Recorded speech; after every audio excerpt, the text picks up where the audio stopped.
ಅರಣ್ಯಾಧಿಕಾರಿಗಳು ಅವ್ರನ್ನ ಶೂಟ್ ಮಾಡಲೇಬೇಕು, ಅವ್ರನ್ನ ಕೊಲ್ಲೇಬೇಕು ಅನ್ನೋದಕ್ಕೆ ಅವ್ರು ಯಾರು ಕೂಡ ವೀರಪ್ಪನ ಸಹಚರ ಅಲ್ಲ. ಯಾಕೆ ಅರಣ್ಯಾಧಿಕಾರಿಗಳು ಅವ್ರು ಹೊಡಿಲೇಬೇಕು, ಶೂಟೌಟ್ ಮಾಡಬೇಕು ಅಂತ ಏನಿತ್ತು ಅವ್ರಿಗೆ? ಅವ್ರು ಯಾರು? ಈಗ ಯಾವುದೇ ಸಾಧ್ಯತೆ ಇಲ್ಲ ಅಂದಮೇಲೆ ಯಾಕೆ ಶೂಟೌಟ್ ಮಾಡಬೇಕು? ಇವರಿಗೆ ಆ ಬಡ ಜನರ ರೈತರ ಮೇಲೆ ಹೊಡೆಯಲಿಕ್ಕೆ ಅವಕಾಶವನ್ನು ಕೊಟ್ಟವ್ರು ಯಾರು? ನಮ್ಮ ಕಾನೂನು ಏನಾದರೂ ಇವ್ರಿಗೆ ಹೇಳಿದ್ಯಾ? ನೀವು ಅವ್ರು ಬಂದ ತಕ್ಷಣನೇ ನೀವು ಫೈರ್ ಮಾಡಿ ಅಂತ. ಇವ್ರಿಗೆ ಬೇರೆಲ್ಲ ರೈಟ್ಸ್ ಉಂಟಲ್ಲ, ಅರೆಸ್ಟ್ ಪ್ರೊಸೀಜರ್ ಉಂಟಲ್ಲ. ಇವ್ರು ಯಾಕೆ ಡೈರೆಕ್ಟ್ ಆಗಿ ಗುಂಡನ್ನು ಎದೆಗೆ ಹೊಡಿಬೇಕು? ಜೀವ ಹೋಗಿದ, ಜೀವ ಇನ್ನು ವಾಪಸ್ ಬರುತ್ತಾ? ಕಳೆದವ್ರೆ ಹಸು ಉಟ್ಕೊಂಡು ಹೋಗಿದ್ದಾರೆ, ಅವ್ರ ಹೆಣ ಬಿದ್ದಿದೆ, 3 ಹೆಣ ಬಿದ್ದಿದೆ. ಇಲ್ಲೇನಾಗ್ತದೆ, ಬೈ ಮಿಸ್ಟೇಕ್ ಒಂದು ಹೊಡೆದಾಗ ಇದೇನೇನು ನಮ್ಮ ಬುಡಕ್ಕೆ ಬರ್ತದೆ ಅಂತ ಇನ್ನೆರಡು ಮುಗಿಸೋದಂತೆ. ಕೆಲವು ಸಲ ಹೆಂಗಾಗ್ತದೆ ಅಂದರೆ, ಏನೋ ಹೊಡೆಯೋಕೆ ಹೋಗ್ಬಿಟ್ಟು ಒಬ್ಬ ಸತ್ತೋದು ಅಂತ ಇಟ್ಕೊ, ಆಯ್ತು ಬೈ ಮಿಸ್ಟೇಕ್ಕೆ ಆಯ್ತು, ಉದ್ದೇಶಪೂರ್ವಕ ಅಲ್ಲ, ನಾಳೆ ಏನೋ ಸಮಸ್ಯೆ ಆಗ್ತದೆ ಅಂತ ಗೊತ್ತಿತ್ತು, ಬಟ್ ಶೂಟ್ ಮಾಡಿದ್ರು. ಹೋಗಿ ಒಬ್ಬನಿಗೆ ಗುಂಡು ಬಿತ್ತು, ಎದೆಗೆ ಬಿತ್ತು, ಇಲ್ಲ ಕತ್ತಿ ಬಿತ್ತು, ಒಬ್ಬೊಬ್ರು ಹೊಟ್ಟೆಗೆ ಎದೆಗೆ ಕತ್ತಿ ಬಿದ್ದಿದೆ. ಇವ್ರೇನು ಹೊಡೆದಾಗ ಯಾವನೋ ಒಬ್ಬನಿಗೆ ಬಿತ್ತು ಅವ್ನು ಬಿದ್ದ ಅಂತ ಇಟ್ಕೊಳ್ಳಿ, ಅಯ್ಯೋ ಇದೇನು ನಮ್ಮ ಬುಡಕ್ಕೆ ಬರ್ತದೆ, ಇನ್ನಿಬ್ರು ಬದುಕಿದಾರಲ್ಲ ಅನ್ನೋ ಕಾರಣಕ್ಕೆ ಏನಾದರೂ ಹೊಡೆದಿರುವಂಥ ಸಾಧ್ಯತೆಗಳು ಕೂಡ ಇರ್ತವೆ. ಆ 3 ಜನರಲ್ಲಿ ಪೊಲೀಸರು ಸುತ್ತುವರೆದು, ಅರಣ್ಯಾಧಿಕಾರಿ ಸುತ್ತುವರೆದು ಗುಂಡನ್ನು ಹಿಡಿದಾಗ ಒಂದು ಪ್ಯಾನಿಕ್ ಆಗ್ತಾರೆ. ಪ್ಯಾನಿಕ್ ಆದರೆ ಯಾರೋ ಒಬ್ಬ ಮೂವ್ ಆದಂತಾನೆ ಇಟ್ಕೊಳ್ಳಿ, ಇದ್ದಿದ್ರಲ್ಲಿ ಏನಾದ್ರು ಹೊಡೆದು ಏನಾದರೂ ಅವ್ರು ಹೆದರ್ಸೋಣ ಅಥವಾ ಶೂಟ್ ಮಾಡೋಣ ಅಂತ ಮನಸ್ಸು ಮಾಡ್ದಂತಾನೆ ಇಟ್ಕೊಳ್ಳಿ, ಅವನೇ ಹೊಡಿಬೋದು. ಇಬ್ಬರನ್ನು ಉಳಿಸ್ಬೋದಲ್ಲ. ಹಲೋ ನಮಸ್ಕಾರ. ಮೊನ್ನೆ ಶನಿವಾರ ಬೆಳಗಿನ ಜಾವ 5 ಗಂಟೆಗೆ ಕರ್ನಾಟಕದಲ್ಲಿ 3 ಜನರ ಕೊಲೆ ಆಗಿದೆ.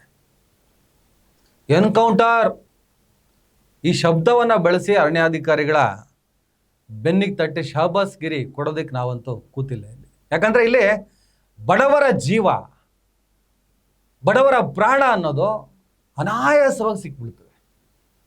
ವಾರ್ಡ್ ಬಿಸಾಕ್ತಿರ್ಬೋದು, ಕೇಳೋರು ಯಾರು? ಇದೇ ಕಾಡು ಪ್ರದೇಶದಲ್ಲಿ ಜೀಪ್ ತಗೊಂಡು ಹೋಗಿ ಯಾವ್ಯಾವ ರೀತಿಯ ರೈಡಿಂಗ್ಗಳು ಮಾಡ್ತಾರೆ, ಅವ್ರಿಗೇನಾದ್ರು ಕಡಿವಾಣ ಹಾಕ್ತೀರಾ?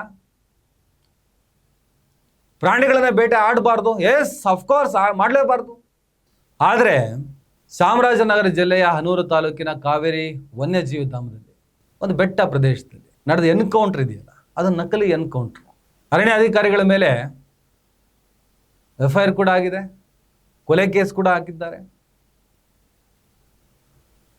ಆಮೇಲೆ ಮ್ಯಾಜಿಸ್ಟ್ರೇಟ್ ತನಿಖೆಗೆ ಸರ್ಕಾರ ಆದೇಶವನ್ನು ಕೊಟ್ಟಿದೆ.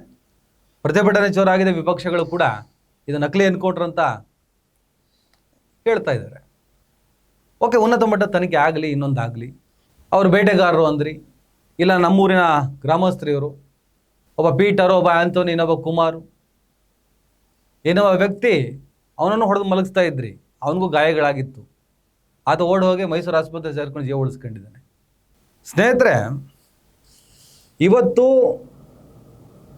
ಕರ್ನಾಟಕ ರಾಜ್ಯ ಹಿಂದೆಂದು ಕಂಡರಿಯದ 1972ರ ವನ್ಯಜೀವಿ ಕಾಯ್ದೆ ಬಂದ ನಂತರ ಸುಮಾರು 23 ಹೆಣಗಳನ್ನು ಹಾಕಿದ್ದಾರೆ. ಆದರೆ ಆ 23 ಹೆಣಗಳನ್ನು ಹಾಕಿದವ್ರ ಮೇಲೆ ಇವತ್ತಿನವರೆಗೂ ಶಿಕ್ಷೆ ಆಗಲಿಲ್ಲ. ಈಗ ಈ 3 ಕೊಲೆ ಕೇಸು, ನಕಲಿ ಎನ್ಕೌಂಟರ್ ಕೇಸು, ತನಿಖೆ ಆಗೋದಕ್ಕಿಂತ ಮುಂಚೆ ಏನಿದೆ ನಕಲಿ ಎನ್ಕೌಂಟರ್ ಕತೆಗಳಲ್ಲ. ಆದಿವಾಸಿಗಳನ್ನು ಕೊಂದಿರೋದು ನೀವು, ಕಾಡು ಜನ, ಸತ್ತವರು ತಮಿಳು ಮೂಲದವರು ಅಂತ ಹೇಳ್ಬಿಟ್ಟು ತಮಿಳುನಾಡಿನ ಮುಖ್ಯಮಂತ್ರಿ ಜೋಸೆಫ್ ವಿಜಯ್ ಕೂಡ ಹೆಚ್ಚಿನ ತನಿಖೆ ಆಗಬೇಕಿದು ಅನ್ನೋ ಒತ್ತಾಯವನ್ನು ಮಾಡಿದ್ದಾರೆ. ದೊಡ್ಡ ಇಶ್ಯೂ ಇದು. ಬಟ್ ಏನೋ 15 ಲಕ್ಷ ರೂಪಾಯಿ ಕೊಟ್ಟು ಏನೋ ಸೆಟ್ಲ್ಮೆಂಟ್ ಮಾಡಿದ್ದಾರೆ ಅನ್ನೋ ಮಾಹಿತಿ ಕೂಡ ಬಂತು. ಆಮೇಲೆ ಏನೋ 34 kg ಏನೋ ಜಿಂಕೆ ಮಾಂಸ ಸಿಕ್ತಂತೆ, ಆಮೇಲೆ 2 ನಾಡ ಬಂದೂಕು ಸಿಕ್ತಂತೆ. ಬರೀ ಇಷ್ಟೇ ಪ್ರಶ್ನೆ ಉಳಿಯಲ್ಲ, ಜಿಂಕೆ ಮಾಂಸ ಎಲ್ಲಿಂದ ಬಂತು?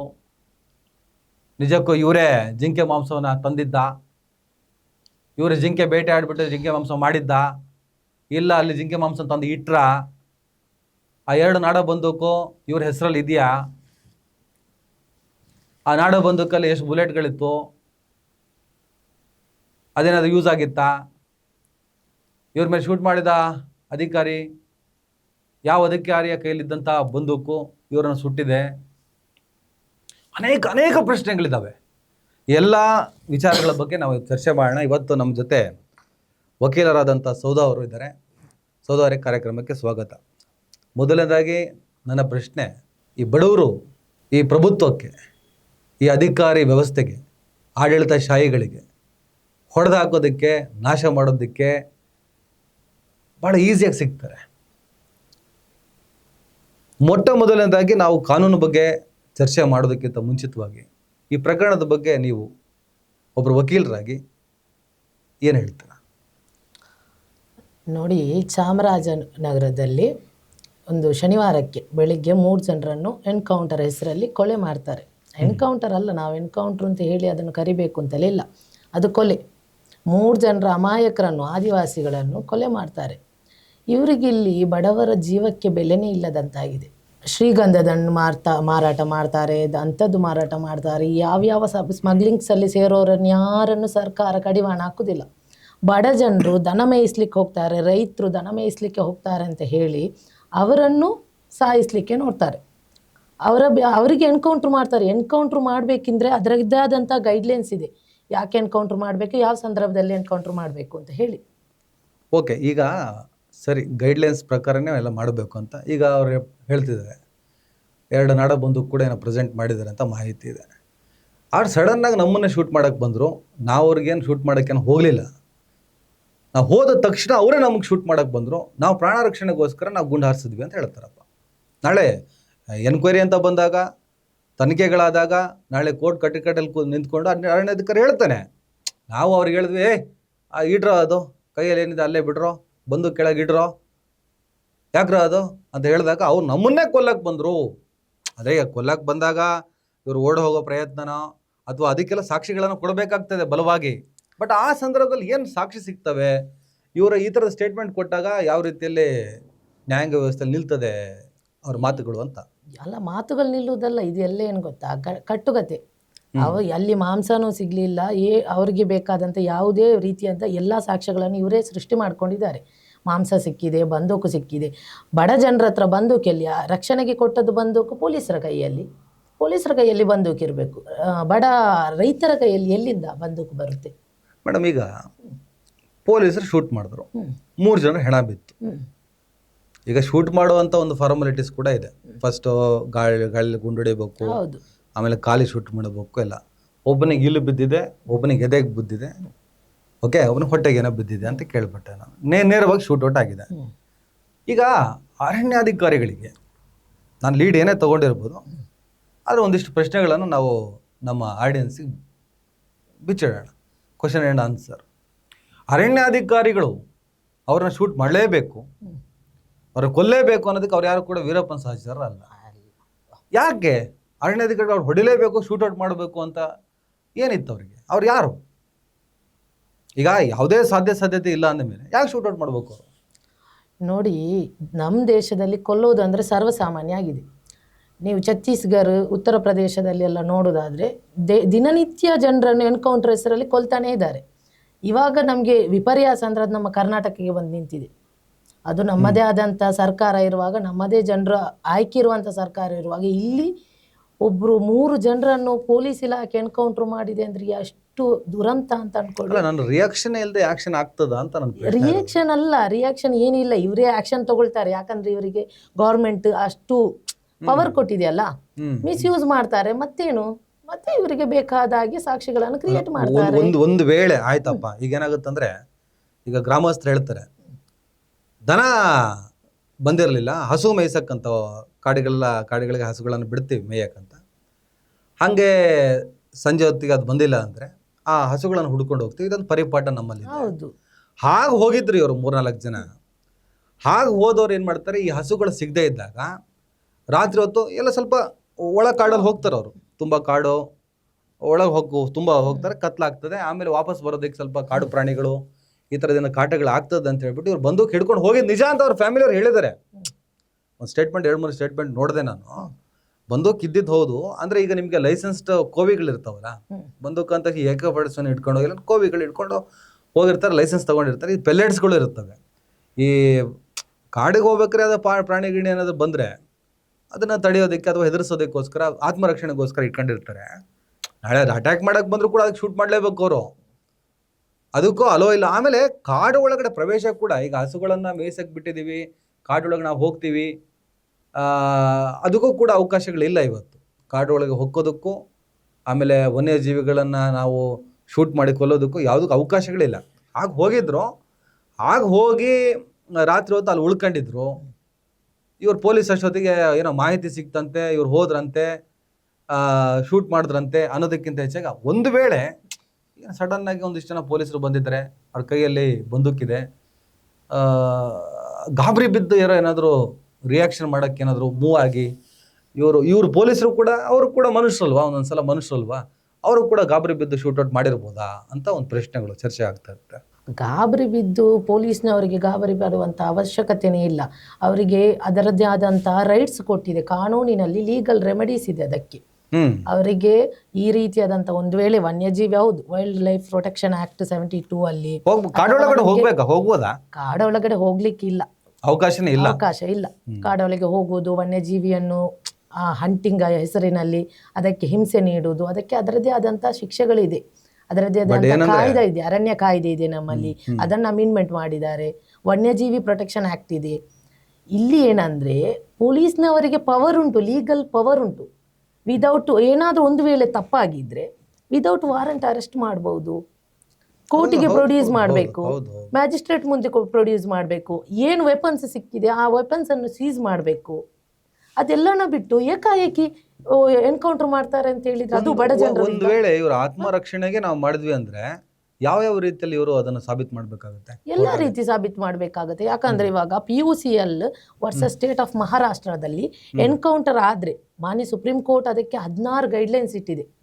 ಅದೇ ಸೇಮ್ ಕೇಸಲ್ಲಿ ಜಡ್ಜ್ಮೆಂಟ್ ಕೊಟ್ಟಿದೆ. ಎನ್ಕೌಂಟರ್ ಆದ ನಂತರ ಈ ರೀತಿಯಾದಂಥ ಎನ್ಕೌಂಟರ್ ಆದ್ರಂತ ಯಾವ ರೀತಿಯಲ್ಲಿ ಪ್ರೊಸೀಜರ್ ಫಾಲೋ ಮಾಡಬೇಕು ಅಂತ, ಮೆಡಿಕಲ್ ಏಡ್ ಆಗಬೇಕು, ಹೈಯರ್ ಆಫೀಸರೇ ಇನ್ವೆಸ್ಟಿಗೇಷನ್ ಮಾಡಬೇಕು, ಮೊದಲಿಗೆ FIR ಆಗಬೇಕು, ಏನು ಅವರೆಲ್ಲ ಸೀಸ್ ಮಾಡಿರ್ತಾರೆ ಅದನ್ನೆಲ್ಲ ಕೋರ್ಟಿಗೆ ಪ್ರೊಡ್ಯೂಸ್ ಮಾಡಬೇಕು. ಅದರ ನಂತರ ವಿಕ್ಟಿಮ್ ಕಾಂಪೋಸಿಷನ್, ಅವರಿಗೆ ವಿಕ್ಟಿಮ್ಗೆ ಕಾಂಪೋಸಿಷನ್ ಕೊಡಬೇಕು ಅಂತ 16 ಗೈಡ್ಲೈನ್ಸ್ ಇದೆ PUCL ವರ್ಸಸ್ ಸ್ಟೇಟ್ ಆಫ್ ಮಹಾರಾಷ್ಟ್ರದಲ್ಲಿ. ಆ ಕೇಸಲ್ಲಿ ಸುಪ್ರೀಂ ಕೋರ್ಟೇ ಹೇಳಿದೆ. ಇದು ನೋಡಿ ಇವ್ರು ಏನ್ ಮಾಡ್ತಾ ಇದ್ದಾರೆ ಅಂತ ಹೇಳಿದ್ರೆ ಅಧಿಕಾರವನ್ನು ದುರ್ಬಳಕೆ ಮಾಡ್ತಾ ಇದ್ದಾರೆ. ಅಲ್ಲಿ ಸತ್ತಿರೋದು ಯಾರು ನಕ್ಸಲೇಟ್ ಅಲ್ಲ ಅಥವಾ ಬೇರೆ ಯಾರು ಅಲ್ಲ, ಬಡ ಜನರು, ಆದಿವಾಸಿಗಳು. ಈ 1972ರಿಂದ 1972ರಲ್ಲಿ ನಮಗೆ ವನ್ಯಜೀವಿ ಕಾಯ್ದೆ ಯಾವಾಗ ಬಂತು, ಅದರ ನಂತರ 23 ಆದಿವಾಸಿಗಳನ್ನು ಇದೇ ಅರಣ್ಯ ಇಲಾಖೆ ನಿರ್ದಾಕ್ಷಿಣ್ಯವಾಗಿ ಕೊಲೆ ಮಾಡಿದೆ. 23 ಜನರನ್ನು ಸೇರಿ. ಒಬ್ರಿಗೂ ಶಿಕ್ಷೆ ಆಗ್ಲಿಲ್ಲ. ಇಲ್ಲಿ ಏನಾಗ್ತಾ ಇದೆ ಅಂತ ಹೇಳಿದ್ರೆ ಒಬ್ರಿಗೂ ಶಿಕ್ಷೆ ಆಗ್ಲಿಲ್ಲ. ಒಂದು ವೇಳೆ ಈಗ ಕೇಸ್ ರಿಜಿಸ್ಟರ್ ಆಗುತ್ತೆ, ಯಾರೋ ಇಬ್ರು ಸಿಬ್ಬಂದಿಗಳನ್ನ ಅಮಾನತ್ ಮಾಡ್ತಾರೆ. ಇಬ್ರು ಸಿಬ್ಬಂದಿಗಳ ಅಮಾನತ್ ಮಾಡ್ತಿದ್ರೆ ಸಾಕಾಗುತ್ತಾ? ಅವರ ಅಮಾನತ್ ಆದ್ರೆ ಹೋಯ್ತಾ? ಕೊಲೆ ಕೇಸ್ ದಾಖಲಾಗಿದೆ. ಅದೇ ಕೇಸ್ ಆದ್ಮೇಲೆ ಏನಾಯ್ತು? ಅವರು ಕೊಲೆ ಮಾಡಿದ್ದಾರೆ, ಅದಕ್ಕೆ ಲೈಫ್ ಸೆಂಟೆನ್ಸ್, ಬೇಲ್ ಸಿಗುದಿಲ್ಲ, ಹೊರಗಡೆ ಬರುವಾಗೇನೆ ಇಲ್ಲ. ಅದು ಎನ್ಕೌಂಟರ್ ಅಲ್ಲ. ನಾವ್ ಯಾಕೆ ಅದಕ್ಕೆ ಎನ್ಕೌಂಟರ್ ಅಂತ ಹೇಳಿ? ಎನ್ಕೌಂಟರ್ ವರ್ಡೇ ಯೂಸ್ ಮಾಡಬಾರ್ದು. ಕೊಲೆ, ನಾನು ಹೇಳೋದು ಅದು ಕೊಲೆನೆ. ಯಾಕಂದ್ರೆ ಇದು ಸಾಬೀತಾಗೋವರೆಗೂ, ಇದು ಸಾಬೀತಾಗೋವರೆಗೂ ಇದನ್ನ ನಾವು ಕೊಲೆ ಅಂತಾನೆ ಕರಿಬೇಕು. ಯಾಕಂದ್ರೆ ಹ್ಯೂಮನ್ ರೈಟ್ಸ್, ನಮ್ಗೆ ನ್ಯಾಷನಲ್ ಹ್ಯೂಮನ್ ರೈಟ್ಸ್ ಎನ್ಕೌಂಟರಿಗೂ ಅದರದ್ದೇ ಆದ ಗೈಡ್ಲೈನ್ಸ್ ಇಟ್ಟಿದೆ. ಯಾವ ಗೈಡ್ಲೈನ್ಸ್ ಎನ್ಕೌಂಟರ್ ಮಾಡಬೇಕು, ಸೆಲ್ಫ್ ಡಿಫೆನ್ಸ್ಗೆ ನೀವು ಎನ್ಕೌಂಟರ್ ಮಾಡಬೇಕು ಅಂತ ಆದ್ರೂ ಮೊದಲಿಗೆ ಎದೆಗೆ ಶೂಟ್ ಮಾಡಬೇಕು ಅಂತ ಎಲ್ಲಿಯೂ ಹೇಳಲೇ ಇಲ್ಲ. ಇವರು ಡೈರೆಕ್ಟ್ ಆಗಿ ಇವರೆಲ್ಲ ಗಾಳಿ ಹೊಡಿಬೇಕು, ಮೊದಲು ಕಾಲಿಗೆ ಹೊಡಿಬೇಕು. ಈಗ ನೋಡಿ 3 ಜನಕ್ಕೆ 3 ಗುಂಡು ಬಿತ್ತು, ನಾಳೆ ಹೇಳ್ಬೋದು ಇವ್ರದೆಲ್ಲ ಡೈರೆಕ್ಟ್ ನಾವು ಗಾಳಿಗೆ ಹೊಡೆದಿದ್ವಿ, ಇಷ್ಟಿಷ್ಟು ಖಾಲಿ ಆಗಿದೆ. ಈಗ ನೋಡಿ ಎನ್ಕೌಂಟರ್ ಮಾಡೋ ಸಂದರ್ಭ ಮಾಡಿ ಆದ್ಮೇಲೆ ಅಲ್ಲಿ ಇರೋದೇ ಇವ್ರುಗಳು, ಈ ಅಧಿಕಾರಿಗಳು ಇರ್ತಾರೆ. ನಿಮಗೆ ಅದು ಹೊರಗಡೆ ಜಗತ್ತಿಗೆ ಗೊತ್ತಾಗುವಷ್ಟೊತ್ತಿಗೆ ಒಂದಿಷ್ಟು ಸ್ಕ್ರಿಪ್ಟ್ಗಳ ರಚನೆ ಆಗೇ ಆಗ್ತವೆ. ಇದರಿಂದ ಪಾರಾಗೋದು ಹೇಗೆ? ಆಗಿದ್ದಾಗೋಗಿದೆ, ಇದರಿಂದ ಹೊರಗೆ ಬರ್ಬೇಕಲ್ಲ ಈಗ. ಆಮೇಲೆ ಮೇಡಮ್, ಯಾವುದೇ ರೀತಿಯ ಉದ್ದೇಶ ಇಲ್ಲ ಅಂದರೆ ಶೂಟ್ ಮಾಡೋದು ಕೇವಲ ಚಟನೆ ಅಂತ ಆದರೆ ಅವ್ನು ಶೂಟ್ ಮಾಡಿ ಇವ್ರು ಪಡ್ಕೊಳ್ಳೋದೇನಿದೆ? ಯಾಕಂದರೆ ಶೂಟ್ ಮಾಡಿ ಈಗ FIR ಆಗಿದೆ, ಈಗ ಮ್ಯಾಜಿಸ್ಟ್ರೇಟ್ ತನಿಖೆ ಆಗಿದೆ, ಅದು ಸಾಬೀತಾಯಿತು ಅಂದರೆ ಇವರಿಗೆ ಜೈಲಾಗುತ್ತೆ. ಬಟ್ 23 ಕೇಸ್ ಇದು, 23ರಲ್ಲಿ 20ರಲ್ಲಿ ಆಗಿಲ್ಲ, ಇದು 3. 20 ಕೇಸಲ್ಲಿ ಯಾರಿಗೂ ಶಿಕ್ಷೆ ಆಗಿಲ್ಲ. ಬಟ್ ಈ ಕೇಸಲ್ಲಿ ಒಂದು ವೇಳೆ ದುರುದ್ದೇಶದಿಂದನೇ ಮಾಡಿದ್ದೆ ಆದ್ರೆ ಇದರಿಂದ ಇವ್ರು ಬಲಿ ಆಗ್ತಾರಲ್ಲ, ಯಾಕೆ ದುರುದ್ದೇಶದಿಂದ ಮಾಡ್ತಾರೆ ಅಂತ. ಮಾಡೋದು ದುರುದ್ದೇಶನೇನಲ್ಲ, ಅಧಿಕಾರದ ದುರ್ಬಳಕೆ ಅಷ್ಟೇ ಇರೋದು. ದುರುದ್ದೇಶ ಸಂದರ್ಭ, ಆ ಕ್ಷಣ, ಆ ಸಂದರ್ಭ ಇವರಿಗೆ ಕೊಟ್ಟಂತ ಅಧಿಕಾರವನ್ನು ದುರ್ಬಳಕೆ ಮಾಡುದು. ಇವರಿಗೆ ಅದಕ್ಕೆ ಲಾಭ ಏನು? ಲಾಭದ ವಿಷಯ ಲಾಭ ಇದರಿಂದ ಅಮಾಯಕ 3 ಜನ ಸಾಯೋದ್ರಿಂದ ಇವ್ರಿಗೆ ರಾಷ್ಟ್ರ ಪ್ರಶಸ್ತಿ ಮೆಡಲ್ ಸಿಗಲ್ಲ. ಇವ್ರಿಗೆ ಬಲಿ ಆಗ್ತಾರೆ. ಬಟ್ ಅದಿದ್ದು ಕೂಡ ಯಾಕೆ ಮಾಡ್ತಾರೆ? ಏನು ವಿಕೃತವ? ವಿಕೃತ ಅಂತಲೇ ಹೇಳ್ಬೋದು. ಅಮಾಯಕರ ಜೀವನದ ಜೊತೆ ಚೆಲ್ಲಾಟ ಅದೇ ಬಡವ ಆಡೋದು ಇಲ್ಲಿ ಇವ್ರಿಗೆ ವಿಕೃತ ಈಸಿಯಾಗಿ ಆಗೋದು. ಸಿಗ್ತಾನೆ. ಬಟ್ ಅಷ್ಟೇ. ಬಟ್ ಅದರ ಪರಿಣಾಮ ಕೂಡ ಇವ್ರು ಎದುರಿಸ್ಬೇಕಲ್ಲ. ಏನ್ ಪರಿಣಾಮ, ಏನ್ ಎದುರಿಸುವುದು? 23 ಜನರಲ್ಲಿ ಒಬ್ರಿಗೂ ಶಿಕ್ಷೆ ಆಗ್ಲಿಲ್ಲ. ಪರಿಣಾಮ ಏನ್ ಇವ್ರು ಎದುರಿಸುವುದು? ಅಲ್ಲ, ಕಾನೂನಿನ ಪರಿಣಾಮ ಮಾತ್ರ ಎದುರಿಸ್ಬೇಕಷ್ಟೇ. ನಾಳೆ ಏನು ಆಗಲ್ಲ ಅನ್ನೋ ಕಾನ್ಫಿಡೆನ್ಸ್ ಆ ಸಂದರ್ಭದಲ್ಲಿ ಹೆಂಗ್ ಬರ್ತದೆ ಅಂತ ಅದು ಅವರಿಗೆ ಬರುತ್ತೆ. ಯಾಕಂದ್ರೆ ನಮ್ಮ ಇದಕ್ಕೆ ಇವಾಗ ಯಾರು ಉತ್ತರ ಹೇಳ್ಬೇಕು? ಫಾರೆಸ್ಟ್ ಮಿನಿಸ್ಟ್ರಿ ಇದಕ್ಕೆ ಉತ್ತರ ಹೇಳ್ಬೇಕು. ರಾಮಲಿಂಗ ರೆಡ್ಡಿ ಅವ್ರು ಹೇಳ್ತಾರೆ ಈಗ ಏನಾಗಿದೆ, ಅವರು ಸೇಮ್ ಸ್ಟೇಟ್ಮೆಂಟ್ ಕೊಟ್ರು. ಏನ್ ಅರಣ್ಯಾಧಿಕಾರಿಗಳು ಏನ್ ಸ್ಟೇಟ್ಮೆಂಟ್ ಕೊಟ್ರು ಅದೇ ಸ್ಟೇಟ್ಮೆಂಟ್ ಕೊಟ್ರು. ಏನಂದ್ರೆ ಅಲ್ಲಿ ಜಿಂಕೆ ಮಾಂಸ ಸಿಕ್ತು, ನಾಡ ಬಂದೂಕು ಸಿಕ್ಕಿದೆ, ಆಮೇಲೆ ಆತ್ಮರಕ್ಷಣೆಗೋಸ್ಕರ ಹೊಡೆದ್ರು ಅಂತಾನೆ ಹೇಳ್ತಾರೆ. ಸರ್ಕಾರ ಈಗ ಡಿಫೆನ್ಸ್ ಮಾಡ್ಕೊಳ್ಳುತ್ತೆ. ಅದು ಸರ್ಕಾರ ಯಾವತ್ತೂ ಕೂಡ ತಮ್ಮ ಅಧಿಕಾರಿಗಳನ್ನ ಬಿಟ್ಕೊಡಲ್ಲ. ಬಿಟ್ಕೊಟ್ರೆ ಇವ್ರಿಗೆ ಬುಡಕ್ ಬರ್ತದಲ್ಲ, ಅದು ಸರ್ಕಾರ ಇದಕ್ಕೆ ಹೊಣೆ ಹೊರಬೇಕಾಗ್ತದೆ. ಆಗ ಅವ್ರು ಬಿಟ್ಕೊಡಲ್ಲ. ಬಟ್ ಏನಾಗುತ್ತೆ, ಸರ್ಕಾರ ಎಂಥ ಸಂದರ್ಭದಲ್ಲೂ ಕೂಡ ನಿಮ್ಗಲ್ಲಿ ಸ್ಥಳೀಯ ಮೇಲೆ ಮಂಜುನಾಥ್ ಇರ್ಬೋದು, ಪುಟ್ಟರಂಗ ಶೆಟ್ಟರ್ ಇರ್ಬೋದು, ಮಂಜುನಾಥೇನೋ ಸೆಟ್ಲ್ಮೆಂಟ್ ಮಾಡಿ ಏನೋ ತನ್ನ ಕೈಯಿಂದ 10 ಲಕ್ಷ, ಗೌರ್ಮೆಂಟ್ ಒಂದು 5 ಲಕ್ಷ ಕೊಡ್ತಂತೆ, ಒಂದು 15 ಲಕ್ಷ ಕೊಟ್ಬಿಟ್ಟು ಎಲ್ಲ ಸಮಾಧಾನ ಮಾಡಿದ್ದೀವಿ ಅಂತಾರೆ. ಸಮಾಧಾನ ಹೆಂಗಾಗ್ತದೆ ನೋಡಿ? ಆದಿವಾಸಿಗಳ ಬದುಕು ಹೆಂಗಿದೆ ಅಂದರೆ, ನಾಡಲ್ಲೇ ಬದುಕೋದಕ್ಕೆ ಅವ್ರ ಕೈಲಿ ಸಾಧ್ಯ ಆಗಲ್ಲ, ಕಾಡಲ್ಲೇ ಬದುಕಕ್ಕೆ ನೀವು ಬಿಡಲ್ಲ. ಅತ್ತ ಕಾಡು ಇಲ್ಲ, ಇತ್ತ ನಾಡು ಇಲ್ಲ, ಅವ್ರು ಹೇಗೆ ಬದುಕಬೇಕು? ಕಾಡು ಬದಲಿರೋಂಥ ಜನ ಹಸುಗಳನ್ನು ಸಾಕಿ ಅದರಿಂದ ಹಾಲುಗಳನ್ನು ಕರೆದು ಏನೋ ಮಾರಾಟ ಮಾಡಿ ಹೆಂಗೋ ಜೀವನವನ್ನು ಕಂಡ್ಕೋತಾರೆ. ಅವ್ರ ಹಸುಗಳನ್ನು ಕಾಡಿಗೆ ಬಿಡದೆ ಏನು ವಿಧಾನಸೌಧಕ್ಕೆ ಬಿಡೋಕ್ಕಾಗ್ತದೆ? ಹೇಳೋದು ನಾವು ಅಲ್ಲಿ ಹೋಗಲೇಬಾರ್ದು ಅಂದರೆ ಅದನ್ನು ಭಾಳ ದೊಡ್ಡ ಪ್ರಮಾಣದಲ್ಲಿ ತಡೆಗಟ್ಟಕ್ಕೆ ಆಗಲ್ಲ. ಅದು ಈಗ ಎಷ್ಟು ಬಹುತೇಕ ಕಡಿವಾಣ ಬಿದ್ದರೂ ಕೂಡ ಲಕ್ಷಾಂತರ ಜನ ಆದಿವಾಸಿಗಳು ಇದೇ ಕಾಡು ಬುಡದಲ್ಲಿ ವಾಸ ಮಾಡಿಕೊಂಡು ಅಲ್ಲಿ ಬದುಕೊಂಡಿದ್ದಾರೆ. ಚೂರು ಪೂರ ಅಡ್ಜಸ್ಟ್ಮೆಂಟ್ಗಳು ಮಾಡಲೇಬೇಕಾಗ್ತದೆ. ತೀರಾ ಕಾಡು ಹೋಗ್ತಾರೆ, ಅಲ್ಲೆಲ್ಲ ಕಾಣಕ್ಕೆ ಸಿಗ್ತಾರೆ, ಕೈಯಲ್ಲಿ ಜಿಂಕೆ ಮಾಂಸ ಇತ್ತು, ಇನ್ನೊಂದಿತ್ತು ಅಂತ ಹೇಳ್ಬಿಟ್ಟು ಶೂಟೌಟ್ ಮಾಡಿದ್ದಿದೆಯಲ್ಲ, ಅದು ಯಾವುದೇ ಕಾರಣಕ್ಕದು ನಾವು ಒಪ್ಕೊಳ್ಳುವಂಥ ವಿಚಾರನೇ ಅಲ್ಲ. ಈಗ ಆಸ್ ಎ ಜುಡಿಷಿಯಲ್ ಸಿಸ್ಟಮ್ ಈ ಕೇಸನ್ನು ಹೇಗೆ ನೋಡುತ್ತದೆ ಮುಂದೆ ಅಂತ? ಜುಡಿಷಿಯಲ್ ಸಿಸ್ಟಮ್ ಅದೇ ನಾನು ಹೇಳಿದ್ನಲ್ಲ, ನಮಗೆ ಗೈಡ್ಲೈನ್ಸ್ ಉಂಟು, ಅದೇ ರೀತಿ ನೋಡಬೇಕು. ಅಲ್ಲ, ಕೋರ್ಟಲ್ಲಿ ಯಾವ ಥರ ಹೋಗುತ್ತಿದ್ವು? ಕೋರ್ಟಲ್ಲಿ ಇವಾಗ FIR ಆಗಿದೆ, ನೆಕ್ಸ್ಟ್ ಹೈಯರ್ ಅಥಾರಿಟಿ ಇನ್ವೆಸ್ಟಿಗೇಷನ್ ಮಾಡಬೇಕು, ಮೆಡಿಕಲ್ ಏಡ್ ಆಗಬೇಕು, ಪೋಸ್ಟ್ ಮಾರ್ಟಮ್ ಅನ್ನು ಖುದ್ದಾಗಿ 2 ಡಾಕ್ಟರ್ ಮಾಡಬೇಕು ಅಂತ ಉಂಟು. ವಿಕ್ಟಿಮ್ಗೆ ಕಾಂಪನ್ಸೇಷನ್ ಕೊಡಬೇಕು. ಏನು ಇವ್ರು ಯಾವ ಬಂದೂಕಿನಿಂದ ಮಾಡಿದ್ದಾರೆ ಅದಕ್ಕೆ ಸರೆಂಡರ್ ಮಾಡಬೇಕು. ಅದರದೇ ಆದಂತ ಜುಡಿಷಿಯಲ್ ಸಿಸ್ಟಮ್ ಮುಖಾಂತರನೇ ತನಿಖೆ ಮುಂದುವರಿಯುತ್ತೆ.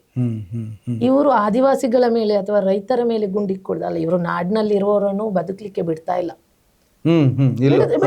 ಪೊಲೀಸ್ನವರಿಗೆ ಅಧಿಕಾರ ಅನ್ನೋದು ಅಮಲ ಏರಿದಾಗೆ ಆಗಿದೆ. ಇವರ ಕೈಗೆ ಬಂದೂಕು ಬಂದಿದೆ, ಫ್ಯಾಷನ್ಗೆ ಹೊಡಿತಾ ಇದ್ದಾರೆ. ಎಷ್ಟು ಪೊಲೀಸ್ನವ್ರದ್ದು ಎಷ್ಟಿಲ್ಲ. 2 ವಾರಕ್ಕಿಂತ ಮುಂಚೆ ವಿಜಯನಗರದಲ್ಲಿ ಕರ್ಕೊಂಡು ಬಂದ್ರು, ನೋಟಿಸ್ ಇಲ್ಲ. ಖಲೀಲ್ ಅನ್ನೋನು ಬಳ್ಳಾರಿ ಅಲ್ಲ, ವಿಜಯನಗರದಲ್ಲಿ, ಬೆಂಗಳೂರು ವಿಜಯನಗರ ಕರ್ಕೊಂಡು ಬಂದ್ರು. ರಾತ್ರಿ ಕರ್ಕೊಂಡು ಬಂದ್ರು. ಅವನಿಗೆ ಇವರದಾದಂತ 3rd ಡಿಗ್ರಿ ಟ್ರೀಟ್ಮೆಂಟ್ ಕೊಟ್ರು. ಹೌದು, ಇಬ್ಬರನ್ನು ಸಸ್ಪೆಂಡ್ ಆಗಿದೆ. ಪೊಲೀಸ್ನವರನ್ನು ಸಸ್ಪೆಂಡ್ ಮಾಡೋದು ಯಾರನ್ನು? ಏನೋ ಕೆಲ ದರ್ಜೆಯಲ್ಲಿ ಇರುವಂತ ಸಿಬ್ಬಂದಿ ವರ್ಗವನ್ನು ಸಸ್ಪೆಂಡ್ ಮಾಡ್ತಾರೆ. ಅಲ್ಲಿಗೆ ಮುಗಿಯಿತು. ಆ ಇಬ್ರು ಖಲೀಲ್ ಸತ್ತೋದ. 2 ಮಕ್ಕಳಿದ್ದಾರೆ. ಆ ಹೆಂಡತಿ ನ್ಯಾಯಕ್ಕೋಸ್ಕರ ಕೇಳ್ತಾ ಇದ್ದಾಳೆ. 8 ತಿಂಗಳಿಗಿಂತ ಮುಂಚೆ ವಿವೇಕನಗರದಲ್ಲಿ, ಇದೇ ಬೆಂಗಳೂರು ವಿವೇಕನಗರದಲ್ಲಿ ದರ್ಶನ್ ಎನ್ನೋ ಹುಡುಗನನ್ನ ಅದೇ ರೀತಿ ರಾತ್ರೋರಾತ್ರಿ ಕರ್ಕೊಂಡು ಹೋಗ್ತಾರೆ. ನೆಕ್ಸ್ಟ್ ರಿಹ್ಯಾಬ್ ಸೆಂಟರ್ಗೆ ಕಳಿಸ್ತಾರೆ. ಅಲ್ಲೇ ಹುಡುಗ ಡೆತ್ ಆಗ್ತಾನೆ. ಇವರು ಕಸ್ಟೋಡಿಯಲ್ಲಿ ಅಷ್ಟು ಹಿಂಸೆ ಕೊಟ್ಟಿರ್ತಾರೆ. ಅದರಲ್ಲಿ ಇವರು ಹಿಂಸೆ ಕೊಟ್ಟಿರೋದ್ರಿಂದ ಸತ್ತಿದ್ದಾನೆ ಅಂತ ಉಂಟು. ಅದರ ಮಾದನಾಯಕನಲ್ಲಿ ಅಲ್ಲಿ FIR ಆಗಿದೆ. ಅದರಲ್ಲಿ 4 ಜನರನ್ನು ಸಸ್ಪೆಂಡ್ ಮಾಡಿದೆ. ಹೇಳೋಕ್ ಹೋದ್ರೆ ನಮ್ಮಲ್ಲಿ ಎಷ್ಟೋ ಉಂಟು. ಈ ಕಡೆ ಗುಂಡಿಕ್ಕಿಕೊಳ್ತಾರೆ, ಈ ಕಡೆ ಅಲ್ಲಿ ಕಸ್ಟಡಿಯಲ್ಲಿ ಇಟ್ಕೊಳ್ತಾರೆ. ಬಲಿಯಾಗೋದು ಮಾತ್ರ ಬಡ ಜನರು. ಪ್ರಾಣ ಇವರಿಗೆ ಅದು ಫ್ರೀ ಆಗಿ ಸಿಗುತ್ತಲ್ಲ. ಮೇ ಬಿ ಏನಾಗುತ್ತಂದ್ರೆ, ಏನು ಮಾಡಿದ್ರು ಕೂಡ ನಮ್ಮ ಜುಡಿಷಿಯಲ್ ವ್ಯವಸ್ಥೆ ಒಳಗಡೆ ನಾವು ಆರಾಮಲ್ಲಿ ಹೊರಗೆ ಬರ್ಬೋದು ಅನ್ನುವಂಥ ಕಾನ್ಫಿಡೆನ್ಸ್ ಈಗ ಮಾಡಿಸುತ್ತಾ ಅಂತ? ಇಲ್ಲ, ಕಾನೂನು ಇಲ್ಲಿ ಯಾರು ಕಾನೂನಿನ ಮುಂದೆ ದೊಡ್ಡವರು ಅಲ್ಲ, ಕಾನೂನಿನ ಮುಂದೆ ಚಿಕ್ಕವರಾಗ್ತಾರೆ. ಈಗ ನೋಡಿ, ಆದಿವಾಸಿ ನಿಮ್ಮ ಈ ವನ್ಯಜೀವಿ ಕಾಯ್ದೆ ಬಂದ್ಮೇಲೆ 23 ಕೊಲೆಗಳಾಗಿದ್ದಾವೆ, ಅಂದ್ರೆ ಎನ್ಕೌಂಟರ್ಗಳಾಗಿದ್ದಾವೆ. ಈಗ ಆಯ್ತು, ಇವ್ರು ಎನ್ಕೌಂಟರ್ ಹೆಸರೇ ಇಟ್ಕೊಂಬರೋಣ. ಎನ್ಕೌಂಟರ್ ಆಗಿದೆ, 23 ಜನ ಆದಿವಾಸಿಗಳನ್ನ ಕೊಂದಿದ್ದಾರೆ ಇವರು, ಅಥವಾ ಸತ್ತಿದ್ದಾರೆ ಅವರು ಅನ್ನೋ ಆ್ಯಂಗಲಲ್ಲೇ ಹೋದರೆ ಯಾರಿಗೂ ಕೂಡ ಶಿಕ್ಷೆ ಆಗಿಲ್ಲ ಅನ್ನೋಂಥ ವರ್ಡ್ ಇದೆಯಲ್ಲ, ಬಹಳ ದೊಡ್ಡ ವರ್ಡ್ ಅಲ್ವಾ ಮೇಡಮ್? ಯಾಕೆ ಶಿಕ್ಷೆ ಆಗಿಲ್ಲ? ಶಿಕ್ಷೆ ಅಂದ್ರೆ ನಾವೇನು ಇವ್ರು ಕೊಡುವಂತ ಪೂರಕ ಸಾಕ್ಷ್ಯ ಎವಿಡೆನ್ಸ್ಗಳು ಸಿಗಲ್ಲ. ಈಗ ಬೆಟ್ಟದ ಮೇಲೆ ಇದೇ ಕೇಸ್ ತಗೊಳ್ಳಿ. ಈಗ ಬೆಟ್ಟದ ಮೇಲೆ 3 ಜನರ ಹೆಣ ಬಿದ್ದಿದೆ, ಒಬ್ಬ ಓಡ್ ಹೋದ. ಈಗ ಓಡ್ ಹೋದನ ಸ್ಟೇಟ್ಮೆಂಟ್ ಕೂಡ ಇಲ್ಲಿ ಇಂಪಾರ್ಟೆಂಟ್ ಆಗ್ತದೆ ಮ್ಯಾಜಿಸ್ಟ್ರೇಟ್ ತನಿಖೆಯಲ್ಲಿ. ಏನಾಯ್ತು ಅಂತ ಹೇಳ್ತಾನೆ, ಅವತ್ತ ಕೂಡ ಎಕ್ಸ್ಪ್ಲೇನ್ ಮಾಡ್ತಾನೆ. ಅದು ಬಿಟ್ಟು ಇನ್ನೊಂದು ಸಾಕ್ಷ್ಯವನ್ನ ಕೇಳುತ್ತೆ. ಈಗ ಬೆಳಗಿನ ಜಾವ 5 ಗಂಟೆಗೆ ಇದು 3 ಜನ ಹೆಣ ಬಿತ್ತು, ಒಬ್ಬ ಓಡೋದ, ಇನ್ನು ಎಲ್ಲಿ ಸಾಕ್ಷಿನ ಹುಡುಕ್ತಾರೆ ಇಲ್ಲಿ? ಈಗ ಈ ಕೇಸಲ್ಲಿ ನನ್ನ ಪ್ರಶ್ನೆ ಇರೋದಲ್ಲೇ, 3 ಜನ ಸತ್ತೋದ್ರು ಮೇಡಮ್, ಕೊಲೆ ಆಯಿದ್ರು ಇಲ್ಲ ಎನ್ಕೌಂಟ್ರೆ ಆಯಿತು, ಒಬ್ಬ ಓಡೋದ, ಸಾಕ್ಷಿ ಬೇಕೀಗ. ಇವರು ಕೊಲೆನೇ ಮಾಡಿದ್ದು ಅನ್ನೋದಕ್ಕೆ ಇವ್ರು ಹೇಳ್ತಾರೆ ನಾವು ಗಾಳಿಲಿ ಗುಂಡು ಹೊಡಿಸಿದ್ವಿ ಅಂತ. ಈಗ ಅದಾದ್ಮೇಲೆ ಹೊಡೆದಿರ್ಬೋದು, ನೋಡಿ ಇಂಥ ಗುಂಡು ಇಷ್ಟಿಷ್ಟು ಹಾರೋಗಿದೆ, ಅದೆಲ್ಲ ಆದಮೇಲೆ ಎಚ್ಚರಿಕೆಗಳನ್ನು ಕೊಟ್ಟು ನಾವು ಶೂಟ್ ಮಾಡಿದ್ದೀವಿ. ನೋಡಿ 2 ನಾಡ ಬಂದೂಕು ಅವ್ರ ಕೈಯಲ್ಲಿ ಇದ್ದಿದ್ದು ನಾವು ಸಬ್ಮಿಟ್ ಮಾಡಿದ್ದೀವಿ. ಆಮೇಲೆ ಮಾಂಸ ನೋಡಿ 34.25 kg ಜಿಂಕೆ ಮಾಂಸ ಸಿಕ್ಕಿದೆ, ಎಲ್ಲ ಪಕ್ಕಾ ಎವಿಡೆನ್ಸ್ ಇದೆ. ನಾವು ಅವರಿಗೆ ಕನ್ವಿನ್ಸ್ ಮಾಡಿದ್ವಿ, ಮನವಿ ಮಾಡಿದ್ವಿ, ಆದರೂ ಅವರು ಕೂಡ ನಮ್ಮ ಮಾತು ಕೇಳಿಲ್ಲ, ನಮ್ಮನ್ನೇ ಶೂಟ್ ಮಾಡೋಕ್ಕೆ ಬಂದರು ಅಂತೇಳಿ. ಈಗ ಎಕ್ಸಾಂಪಲ್ ನಿಮ್ಗೆ ಹೇಳೋದು, ಅವ್ರು ನಾಡ ಬಂದೂಕಿಂದ ಅವ್ರನ್ನ ಸಾಯಿಸಿದ ಮೇಲೆ ಇವರೇ ಒಂದು 2 ಗುಂಡು ಹೊಡೆದಿರ್ಬೋದು, ಎಲ್ಲಾದರೂ ಹೊಡ್ಕೊಂಡಿರ್ಬೋದು, ಅಥವಾ ಇವ್ರು ಆ್ಯಂಗಲಲ್ಲಿ ಶೂಟ್ ಮಾಡ್ಕೊಂಡಿರ್ಬೋದು. ಯಾಕಂದರೆ ಸತ್ತೋದ ಮೇಲೆ ಇವರೇ ಇರೋದ್ರಿಂದ, ಸ್ಕ್ರಿಪ್ಟ್ ಕೂಡ ಇವರೇ ಮಾಡೋದ್ರಿಂದ ಇವರವರೇ ಆ ಕಡೆ ಈ ಕಡೆ ಎಲ್ಲ ಶೂಟ್ ಮಾಡಿ ನೋಡಿ ಅವರ ಬಂದೂಕಿನಲ್ಲಿ ಇದ್ದಂತಹ ಗುಂಡುಗಳು ಇಷ್ಟು ಖಾಲಿಯಾಗಿದೆ, ಇಷ್ಟಿತ್ತು ಅಂದರೆ ಅವ್ರು ನಮ್ಮ ಮೇಲೆ ಕೂಡ ಫೈರ್ ಮಾಡಿದ್ದಾರೆ. ಹಾಗಾಗಿ ನಾವು ಪ್ರಾಣ ಉಳಿಸ್ಕೊಳ್ಳೋದಕ್ಕೋಸ್ಕರ ಅಕ್ಯೂಸ್ಡ್ ಇದ್ದರು, ತಪ್ಪು ಮಾಡಿದ್ರು, ಅಲ್ಲ ಮಾಂಸ ಇತ್ತು, ಬಂದೂಕಿತ್ತು, ನಾವು ಹೊಡಿಬೇಕಾಗಿತ್ತು, ನಾವು ಹೊಡೆದ್ವಿ. ಕಾಲಿಗೆ ಹೊಡೆಯೋಕೆ ಹೋದ್ರೆ ಬಿತ್ತು ಬೈ ಮಿಸ್ಟೇಕ್. ನಾವೆಲ್ಲ ಗುರಿ ಇಟ್ಕೊಂಡು ಹೋಗ್ತಾ ಎಸ್ಕೇಪ್ ರೂಟಲ್ಲಿ ಇರ್ತೀವಿ, ಓಡ್ಬೇಕಾದ್ರೆ ನಾವು ಶೂಟ್ ಮಾಡ್ಕೊಂಡ್ವಿ ಅಂತ ಹೇಳಿ ಇವ್ರು ನಾಳೆ ಕೋರ್ಟಲ್ಲಿ ಇದನ್ನು ಹೇಳ್ಬೋದು, ಇವ್ರ ವಕೀಲರು ಅದನ್ನು ಡಿಫೆನ್ಸ್ ಮಾಡ್ಕೋಬೋದು. ನಾನು ಹೇಳ್ತಿರೋದು, ಇಂಥ ಪ್ರಕರಣಗಳಲ್ಲಿ 3 ಜನ ಸತ್ತೋಗಾಯ್ತು, ಒಬ್ಬ ಓಡೋಗಾಯ್ತು, ಸಾಕ್ಷಿ ಎಲ್ಲಿಂದ ಹುಡುಕ್ತೀರಾ ನೀವು? ಆ ಓಡೋದವನೇ ಸಾಕ್ಷಿ ಇರೋದು. ಇವಾಗ ಅವನೀಗ ಶೂಟೌಟ್ ಮಾಡ್ಬೇಕಾರೆ ಓಡೋಗಿದ್ದ, ಏನಾಗಿಲ್ಲ, ಏನಾಯ್ತು ನಂಗೆ ಗೊತ್ತಿಲ್ಲ ಅಂದ್ಬಿಟ್ರೆ, ಅವನು ಒಂದು ವೇಳೆ ಸತ್ತಿದ್ರೆ ಇವರಿಗೆ ಬೇಕಾದಾಗಿ ಇವರು ಅಲ್ಲಿ ಸಾಕ್ಷ್ಯಗಳನ್ನು ನಿರ್ಮಾಣ ಮಾಡ್ಬೋದು. ಅಲ್ಲ, ಈಗ ಶೂಟೌಟ್ ಆಗ್ತಿರ್ಬೇಕಾದ್ರೆ ಈಗ ಈ 3 ಜನರು ಇನ್ನು ಸತ್ತಿರಲ್ಲ, ಶೂಟೌಟ್ ಆಗ್ತಿರ ನಾವು ಓಡೋದೆ, ಅದು ಇವ್ರು ವಿನಾಕಾರಣ ಶೂಟ್ ಮಾಡೋದು ಇನ್ನೊಂದು ಮಾಡೋದು ಆತ ಹೇಳಿದ್ದ ನಿಲ್ಲುತ್ತ? ಅದು ನಿಲ್ಲುತ್ತಲ್ಲ, ವಿನಾಕಾರಣ ಶೂಟ್ ಮಾಡಿದ್ದಂತಲ್ಲ, ಅವರು ಸಾಕ್ಷ್ಯಗಳನ್ನು ಕೊಡ್ಬೇಕಲ್ಲ. ಅವರಿಗೆ ಬೇಕಂತ ನೀವು ಇವಾಗ ಏನ್ ಹೇಳಿದ್ರ ಆ ಸಾಕ್ಷ್ಯ ಅಷ್ಟೇ ಹೇಳಿ, ಮಹಿಮಾದಾಸ್ ಅನ್ಸುತ್ತೆ ಅವ್ನು ಉಳ್ಕೊಂಡು.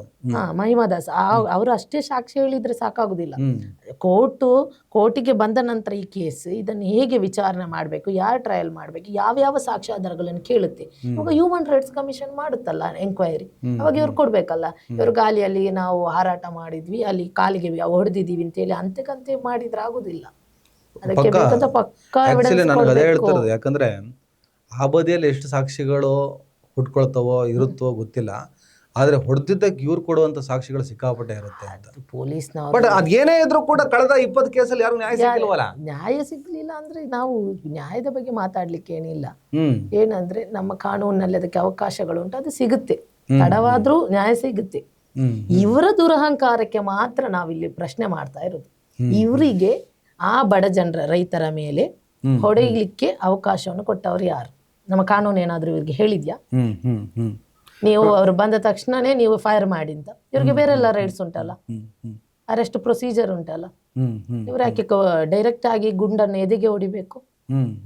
ಜೀವ ಹೋಗಿದ, ಜೀವ ಇನ್ನು ವಾಪಸ್ ಬರುತ್ತಾ? ಅದೇ ಹೇಳ್ತಿರೋದು. ಈಗ ನೋಡಿ ಸತ್ತೋರ್ ನೋಡಿ, ಒಬ್ಬ ಆಂಟೋನಿ ಸ್ವಾಮಿ ಅಂತೇಳಿ 50 ವರ್ಷ ಅವ್ರಿಗೆ, ಅವ್ರು ಅಲ್ಲೇ ಮರಿಮಂಗ್ಲ ತೋಮಿಯರ್ ಪಾಳ್ಯ ಗ್ರಾಮ ಅಂತ. ಜಾನ್ ರೋಸ್ ಪೀಟರ್ ಅಂತ 43 ವರ್ಷ, ಜಗನ್ನಾಥ್ ದೊಡ್ಡಿ ಗ್ರಾಮ.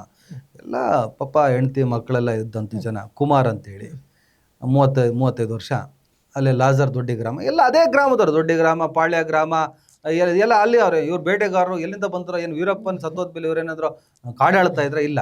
ಅದೇ ಓಡೋದನ್ನು ಮಹಿಮಾದಾಸ್ ಆಸ್ಪತ್ರೆ 45 ವರ್ಷ ಅವ್ರಿಗೆ. ನೀವು ಹೇಳ್ದಂಗೆ ಆತನೇ ಈಗ ಪ್ರಮುಖ ಸಾಕ್ಷಿ ಆಗ್ತದೆ. ಓಕೆ, ಇವ್ರು ಯಾರು ಕಳ್ಳ ಬೇಟೆಗಾರರಲ್ಲ. ಕಳೆದೋದಂಥ ಹಸುಗಳನ್ನ 2 ಹಸು ಕಳೆದೋಗಿದ್ದಂತೆ, ಮೇಯ್ಸಕ್ಕೆ ಹೋಗಿದ್ದು ಕಾಡಿಗೆ ಹೋಗ್ತವೆ, ಅದು ಕಾಮನ್ನು, ನಾವು ಕೂಡ ಅದನ್ನು ಅನುಭವಿಸ್ಕೊಂಡು ಬಂದಿದ್ದೀವಿ. ಓಕೆ, ಈಗ ಉರ್ದು ಮೇರಿ ಅಂತ ಹೇಳಿ ಅವರು ಈಗ ಕೊಲೆ ಪ್ರಕರಣವನ್ನು ದಾಖಲಿಸಿದ್ರು. BNS ಸೆಕ್ಷನ್ 103(1) ಆಗಿದೆ. ಹನೂರು ಪೊಲೀಸ್ ಸ್ಟೇಷನಲ್ಲಿ ಈ ಕೇಸ್ ಆಗಿದೆ. ಹೌದು, FIR ರಿಜಿಸ್ಟರ್ ಆಗಿದೆ. ಇದು ಈ ಚಾಮರಾಜನಗರ ಇವಾಗ ಎಲ್ಲಿ ಶೂಟೌಟ್ ಆಗಿದೆ ಅದು ಅರಣ್ಯ ಪ್ರದೇಶಕ್ಕೆ ಒತ್ತಿಕೊಂಡಿರುವಂತ ಒಂದು ಪ್ರದೇಶ. ಅಲ್ಲಿ ಜನರು ಅರಣ್ಯ ಮತ್ತು ಅವರ ನಾಡು ಒಟ್ಟಿಗಿರೋದ್ರಿಂದ ಅಲ್ಲಿಯೇ ಸುತ್ತಮುತ್ತಲಿನಲ್ಲಿ ಇವರ ದಿನನಿತ್ಯದ ಕೆಲಸವನ್ನೆಲ್ಲ ಮುಂದುವರಿಸ್ತಾರೆ. ಹೌದು, ದನವನ್ನು ತೆಗೆದುಕೊಂಡು ಹೋಗೋದು, ಮತ್ತೆ ದನವನ್ನು ತೆಗೆದುಕೊಂಡು ಬರುದು, ಅದೆಲ್ಲ ಅಲ್ಲಿ ಸರ್ವೇ ಸಾಮಾನ್ಯ. ಕರೆಕ್ಟ್. ಅದಕ್ಕೋಸ್ಕರ ಅವರಿಗೆ ಮತ್ತೆ ಅವರು ಜೀವಿಸ್ಲಿಕ್ಕೆ ಎಲ್ಲಿ ಉಂಟು? ನಮಗ ಸರ್ಕಾರ ಏನಾದ್ರೂ ಅವರಿಗೆ ಮೂಲತಃ ಸೌಕರ್ಯವನ್ನು ಮಾಡಿಕೊಟ್ಟಿದ್ಯಾ? ಹ್ಮ್ ಹ್ಮ್ ಹ್ಮ್ ಅವ್ರು ನಾಡಿಗೆ ಬಂದು ಜೀವಿಸಬೇಕು, ಇಲ್ಲಾಂದ್ರೆ ರೈತರಿಗೆ ಬೇಕಾದಂತ ವ್ಯವಸ್ಥೆಯನ್ನಾದ್ರೂ ಸರ್ಕಾರ ಮಾಡಿದ್ಯಾ? ಹ್ಮ್ ಹ್ಮ್ ಹ್ಮ್ ಕರೆಕ್ಟ್ ಅದನ್ನೆಲ್ಲ ಮಾಡಿದ್ರಲ್ವಾ ಅವರು ದನವನ್ನು ಅಲ್ಲಿ ಮೇಯಿಸ್ತಿದ್ರಾ? Correct correct correct. ನಮ್ಮ ಜನರು ಮತ ಹಾಕಿ ನಾವು ಯಾಕೆ ಸರ್ಕಾರವನ್ನು ಚುನಾಯಿಸ್ತೇವೆ ಅಂತ ಹೇಳಿದ್ರೆ ನಮ್ಮ ಕಷ್ಟಕ್ಕೆ ಸರ್ಕಾರ ಆಗ್ಬೇಕು. ಇವಾಗ ಇದಕ್ಕೆ ಯಾರು ಹೊಣೆ? ಈ 3 ಶೂಟೌಟ್ಗೆ ಯಾರು ಹೊಣೆ? ನೇರವಾಗಿ ನಮ್ಮ ಗೃಹ ಇಲಾಖೆ ಹೊಣೆ. ಇದಕ್ಕೆ ಪ್ರಿಯಾಂಕಾ ಖರ್ಗೆ ಅವರೇ ಉತ್ತರ ನೀಡಬೇಕು. ಎಸ್, ಏನು ಅಂತ, ಈ ವಿಷಯ ಏನು, ಏನಾಗಿದೆ ಅಂತ. ಯಾರೋ ಇಬ್ರು ಸಿಬ್ಬಂದಿಯನ್ನು ಅಮಾನತು ಮಾಡಿದ್ರೆ ಆಗುದಿಲ್ಲ ಈ ವಿಷಯದಲ್ಲಿ. ಮೇಡಮ್ ಈಗ ಏನಾಗುತ್ತೆ, ಒಂದಿಷ್ಟು ರೂಲ್ಸ್ ರೆಗ್ಯುಲೇಷನ್ಸ್ ಕಡೆನೂ ಹೋಗೋಣ. ನಾವು ಆದಿವಾಸಿಗಳ ಬದುಕು, ಈ ಎನ್ಕೌಂಟ್ರು, ಬೇಟೆಗೆ ಹೋದರು ಅಂತಲೇ ಇಟ್ಕೊಳ್ಳಿ. ಎಕ್ಸಾಂಪಲ್ ಇದು, ಕಾನೂನು ನೀತಿ ನಿಯಮಗಳು ಎಲ್ಲರಿಗೂ ಗೊತ್ತಿರುತ್ತಂತೇನೂ ಇಲ್ಲ. ಅದು ಪ್ರಾಣಿನ ಕೊಲ್ಲೋದಕ್ಕಂತ ಹೋದರು ಅನ್ನೋ ಕಾರಣಕ್ಕೆ ಮನುಷ್ಯರನ್ನೇ ಬೇಟೆ ಆಡ್ಬಿಡ್ತೀರಾ? ನಮ್ಮ ಪ್ರಶ್ನೆ ಯಾವಾಗಲೂ. ನಿಮಗೊಂದು ಪ್ರಾಣಿಗಿಂತನೂ ಮನುಷ್ಯನ ಪ್ರಾಣ ಅಷ್ಟು ಈಸಿಯಾಗಿ ಸಿಕ್ಬಿಡ್ತದೆ ನಿಮಗೆ. ಅದಕ್ಕಿಂತನೂ ಭಾಳ ಏನಂತಂದ್ರೆ ಭಾಳ ಸಣ್ಣ ಪ್ರಮಾಣದ ಮನುಷ್ಯನ ಪ್ರಾಣಿಗಳಿಗಿಂತನೂ ವೀಕ. ಅಂದರೆ ಭಾರಿ ಈಸಿ. ನಾನು ಒಂದು ನಾಯಿಯನ್ನು ಹೊಡೆಯುವ ಬದಲು ಆ ನಾಯಿಯನ್ನು ಹೊಡೆಯಲಿಕ್ಕೆ ಬಂದಂಥ ಮನುಷ್ಯನನ್ನು ಕೊಂದೆ, ಆ ನಾಯಿಯನ್ನು ಆತ ಕೊಲ್ಲಬಾರದಿತ್ತು. ಹಂಗಾಗೋದಿಲ್ಲ. ಕೆಲವರಿಗೆ ಅರಣ್ಯ ಕಾಯ್ದೆಗಳು ಗೊತ್ತಿರಲ್ಲ. ಎಷ್ಟೋ ಆದಿವಾಸಿಗಳಿಗೆ ಎಜುಕೇಷನ್ಗಳಿರೋದಿಲ್ಲ, ಆ ನೀತಿ ನಿಯಮಗಳು ರೂಲ್ಸ್ ರೆಗ್ಯುಲೇಷನ್ಸ್ ಗೊತ್ತಿರಲ್ಲ. ನಾನು ಕಾಡಿಗೆ ಹೋಗ್ಬೋದಾ ಹೋಗ್ಬಾರ್ದಾ, ಅಲ್ಲಿ ಹಸು ಬಿಡ್ಬೋದಾ, ಹಸು ಅಕಸ್ಮಾತ್ ಮಿಸ್ ಆಯಿತು ಹಸು ಅಂತಲೇ ಇರೋದು, ಅದನ್ನು ಕಳೆದೋದ್ರೆ ನಾನು ಹುಡ್ಕೊಂಡು ಹೋಗೋಕ್ಕೆ ಅವಕಾಶನೇ ಇಲ್ವಾ, ಏನೂ ಗೊತ್ತಿರಲ್ಲ. ಅರಣ್ಯಾಧಿಕಾರಿಗಳಂತೂ ಹುಡ್ಕೊಡಲ್ಲ, ಯಾವುದೋ ಪ್ರಾಣಿಗಳಿಗೆ ಬಲಿ ಆಗ್ತಾರೆ. ಹಾಲು ಕೊಡೋ ಹಸು, ನನ್ನ ಕೊಟ್ಟಿಗೆಲ್ಲ ಒಂದು 2 ಹಸು ಕಟ್ಕೊಂಡಿರ್ತೀನೋ, ಅದರಲ್ಲೇ ನಾನು ಜೀವನ ಮಾಡ್ತಾ ಇರ್ತೀನೋ, ಅದೇ ಅನೇಕ ಸಂಕಷ್ಟಗಳು ಬಡವನಂತು. ಹಾಗಾಗಿ ಭಾಳ ಮುತುವರ್ಜಿಯಿಂದ ಕಾಳಜಿಯಿಂದ ಹಸುಗಳನ್ನು ಸಾಕಿರ್ತಾನೆ, ಹೋಗಿರ್ತಾನೆ, ತಗೋಬರಕ್ಕಂತ ಹೋಗ್ತಾನೆ. ಜಿಂಕೆ ಮಾಂಸ ಸಿಕ್ಕಿದೆ, ಇನ್ನೊಂದು ಮಾಂಸ ಸಿಕ್ಕಿದೆ, ತನಿಖೆ ಆಗಬೇಕು. ನಿಜಕ್ಕೂ ಅವ್ರು ಜಿಂಕೆನ ಹೊಡೆದಿಲ್ವಾ, ಬಂದೂಕು ಅವ್ರದ್ದಲ್ವಾ, ಇವ್ರು ಎನ್ಕೌಂಟ್ರ್ ಮಾಡಿದ್ದು ಅಸಲಿನ ನಕಲಿನ ಎಲ್ಲ ತನಿಖೆ ಆಗಲಿ. ಆಮೇಲೆ ಆ್ಯಕ್ಚುಲಿ ಈ ಅರಣ್ಯ ಸಂರಕ್ಷಣಾ ನಿಯಮಗಳು ಏನೇನಿದ್ದಾವೆ, ಈಗ ಪ್ರಾಣಿಗಳು ಕೂಡ ಇಂಪಾರ್ಟೆಂಟೇ. ಮನುಷ್ಯ ಕಾಡಿನ ನುಗ್ಗಿ ಮರಗಳನ್ನು ಕಡ್ದಿದ್ದಕ್ಕೆ ಅದಕ್ಕೊಂದು ಕಾನೂನು ಅಂತ ಬಂತು. ಮನುಷ್ಯ ಕಾಡುಗಳಿಗೆ ಬೇಕಾಬಿಟ್ಟು ನುಗ್ಗಿ ಬೇಟೆ ಆಡಿದ್ದಕ್ಕೆ ಅದಕ್ಕೊಂದು ಕಾನೂನು ತಂದರು. ಇಲ್ಲಾಂದರೆ ಇವರು ಯಾವುದೇ ಪ್ರಾಣಿ ಸಂಕುಲವನ್ನು ಉಳಿಸಲ್ಲ. ಮನುಷ್ಯ ಕೂಡ ಭಾಳ ದೊಡ್ಡ ಸ್ವಾರ್ಥಿ. ಮನುಷ್ಯನ ದಾಹಕ್ಕೆ ಇತಿನೂ ಇಲ್ಲ, ಮಿತಿನೂ ಇಲ್ಲ. ಹಾಗಂತ ಅದೇ ಕಾಡಿನ ಬಿದಿರು, ಅದೇ ಕಾಡಿನೆಲ್ಲ ಬದುಕನ್ನು ಕಟ್ಟಿಕೊಂಡ ಆದಿವಾಸಿ ಬೇಟೆ ಆಡುವ ಮನುಷ್ಯನ ದುರಾಸೆಗೆ ಬಲಿಯಾಗ್ತಿರೋದು ಮಾತ್ರ ಈ ಕಾಲದ ದುರಂತ, ಈ ಕಾಲದ ವಾಸ್ತವ. ಆತ ಏನೋ ಹುಲಿ ಸಿಂಹನ ಹೊಡೆದ್ಬಿಟ್ಟು ಏನೋ ಊಟ ಮಾಡಿ ತಿಂತಾ ಇರಲಿಲ್ಲ ಅಂತ, ಎಲ್ಲ ಮೊಲಗಿಲ ಏನೋ ಹೊಡ್ಕೊಂಡಿರ್ತಿದ್ದ ಅವನು. ನಾನು ಹೇಳ್ತಿದ್ದೆ, ಆದಿವಾಸಿಗಳು ಇನ್ನೇನು ಮಾಡಬಲ್ಲರು? ಅವರು ಅಲ್ಲಿ ಆದಿವಾಸಿಗಳು ಪ್ರಾಣಿ ಬೇಟೆ ಆಡ್ತಾರೆ ಅನ್ನೋದಕ್ಕಿಂತ ಹೆಚ್ಚಾಗಿ ಅವರು ಸಸ್ಯಾಹಾರಿಗಳಾಗಿದ್ದರು. ಅದು ಬಿದ್ದಿದ್ರೆ ಕಳಲೆ ಅಂತಂದು ತಿಂತಾಯಿದ್ರು. ಅಲ್ಲಿ ಅವರೊಂದಿಷ್ಟು ತರಕಾರಿಗಳನ್ನು ಏನನ್ನು ಬೆಳ್ಕೊಂಡು ಬದುಕ್ತಾ ಇದ್ರು. ಯಾಕಂದ್ರೆ ನಾಡಿಗೆ ಬಂದು ಬದುಕಷ್ಟು ಶಕ್ತಿ ಅವ್ರ ಹತ್ರ ಇಲ್ಲ. ಆದರೆ ಏನು ಮಾಡೋದು, ಯಾರೋ ಒಂದಿಷ್ಟು ಜನ ಮಾಡೋದಕ್ಕೋಸ್ಕರ ಬದುಕು ತುಂಬ ದೊಡ್ಡದಿದೆ ಅಂತ ಹೇಳ್ಬಿಟ್ಟು ಬಿಡೋಕ್ಕಂತೂ ಸಾಧ್ಯ ಇಲ್ಲ. ಹಾಗಾಗಿ ಒಂದಿಷ್ಟು ನಿಯಮಗಳು ಸ್ವತಂತ್ರ ಭಾರತದಲ್ಲಿ ಬಂದು ಒಂದಿಷ್ಟು ನಿಯಮಗಳನ್ನು ತಂದರು. ಯಾವ್ಯಾವ ರೀತಿಯ ನಿಯಮಗಳು ಇದೆ 1963ರಿಂದ? ನೋಡಿ, ನಮಗೆ ಪ್ರಾಣಿಗಳು ತುಂಬ ಮುಖ್ಯ. ಪ್ರಾಣಿಗಳನ್ನು ನಾವು ಸಂರಕ್ಷಿಸುವುದು ಎಲ್ಲ ಮನುಷ್ಯರಾದಂಥ ನಮ್ಮ ಕರ್ತವ್ಯ.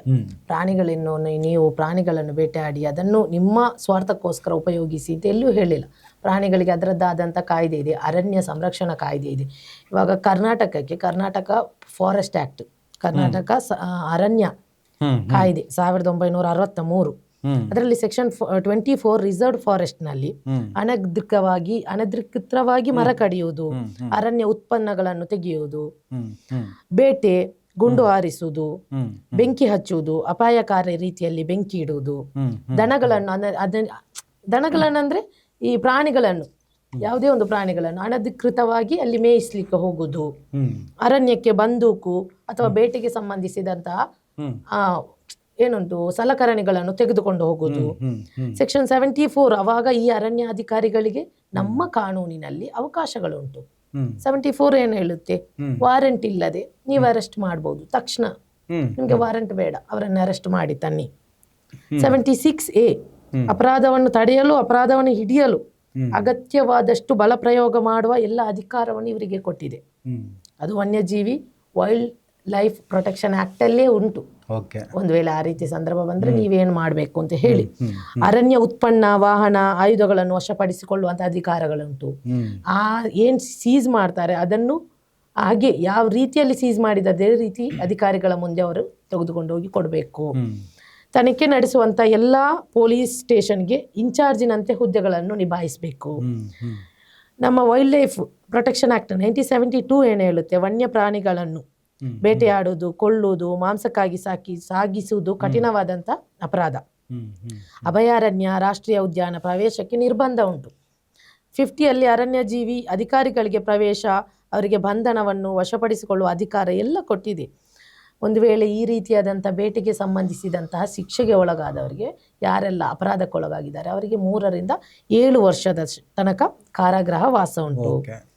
ಅರಣ್ಯ ಸಂರಕ್ಷಣಾ ಕಾಯ್ದೆ 1980 ಅರಣ್ಯೇತರ ಉದ್ದೇಶಕ್ಕಾಗಿ ಕೃಷಿ, ಕೈಗಾರಿಕೆ, ಗಣಿಗಾರಿಕೆ ಇತ್ಯಾದಿಗಳನ್ನು ಬದಲಾಯಿಸಲು ಕೇಂದ್ರ ಸರ್ಕಾರದ ಪೂರ್ವಾನುಮತಿ ಅಗತ್ಯ ಬೇಕು.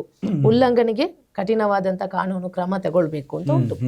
ಅರಣ್ಯ ಅಧಿಕಾರಿಗಳು ಒಂದು ವೇಳೆ ಬಲ ಪ್ರಯೋಗ ಮಾಡಬೇಕು ಅಂತ ಹೇಳಿದ್ರು, ಅದಕ್ಕಾದಂತಹ ನಿಯಮಗಳಿದೆ.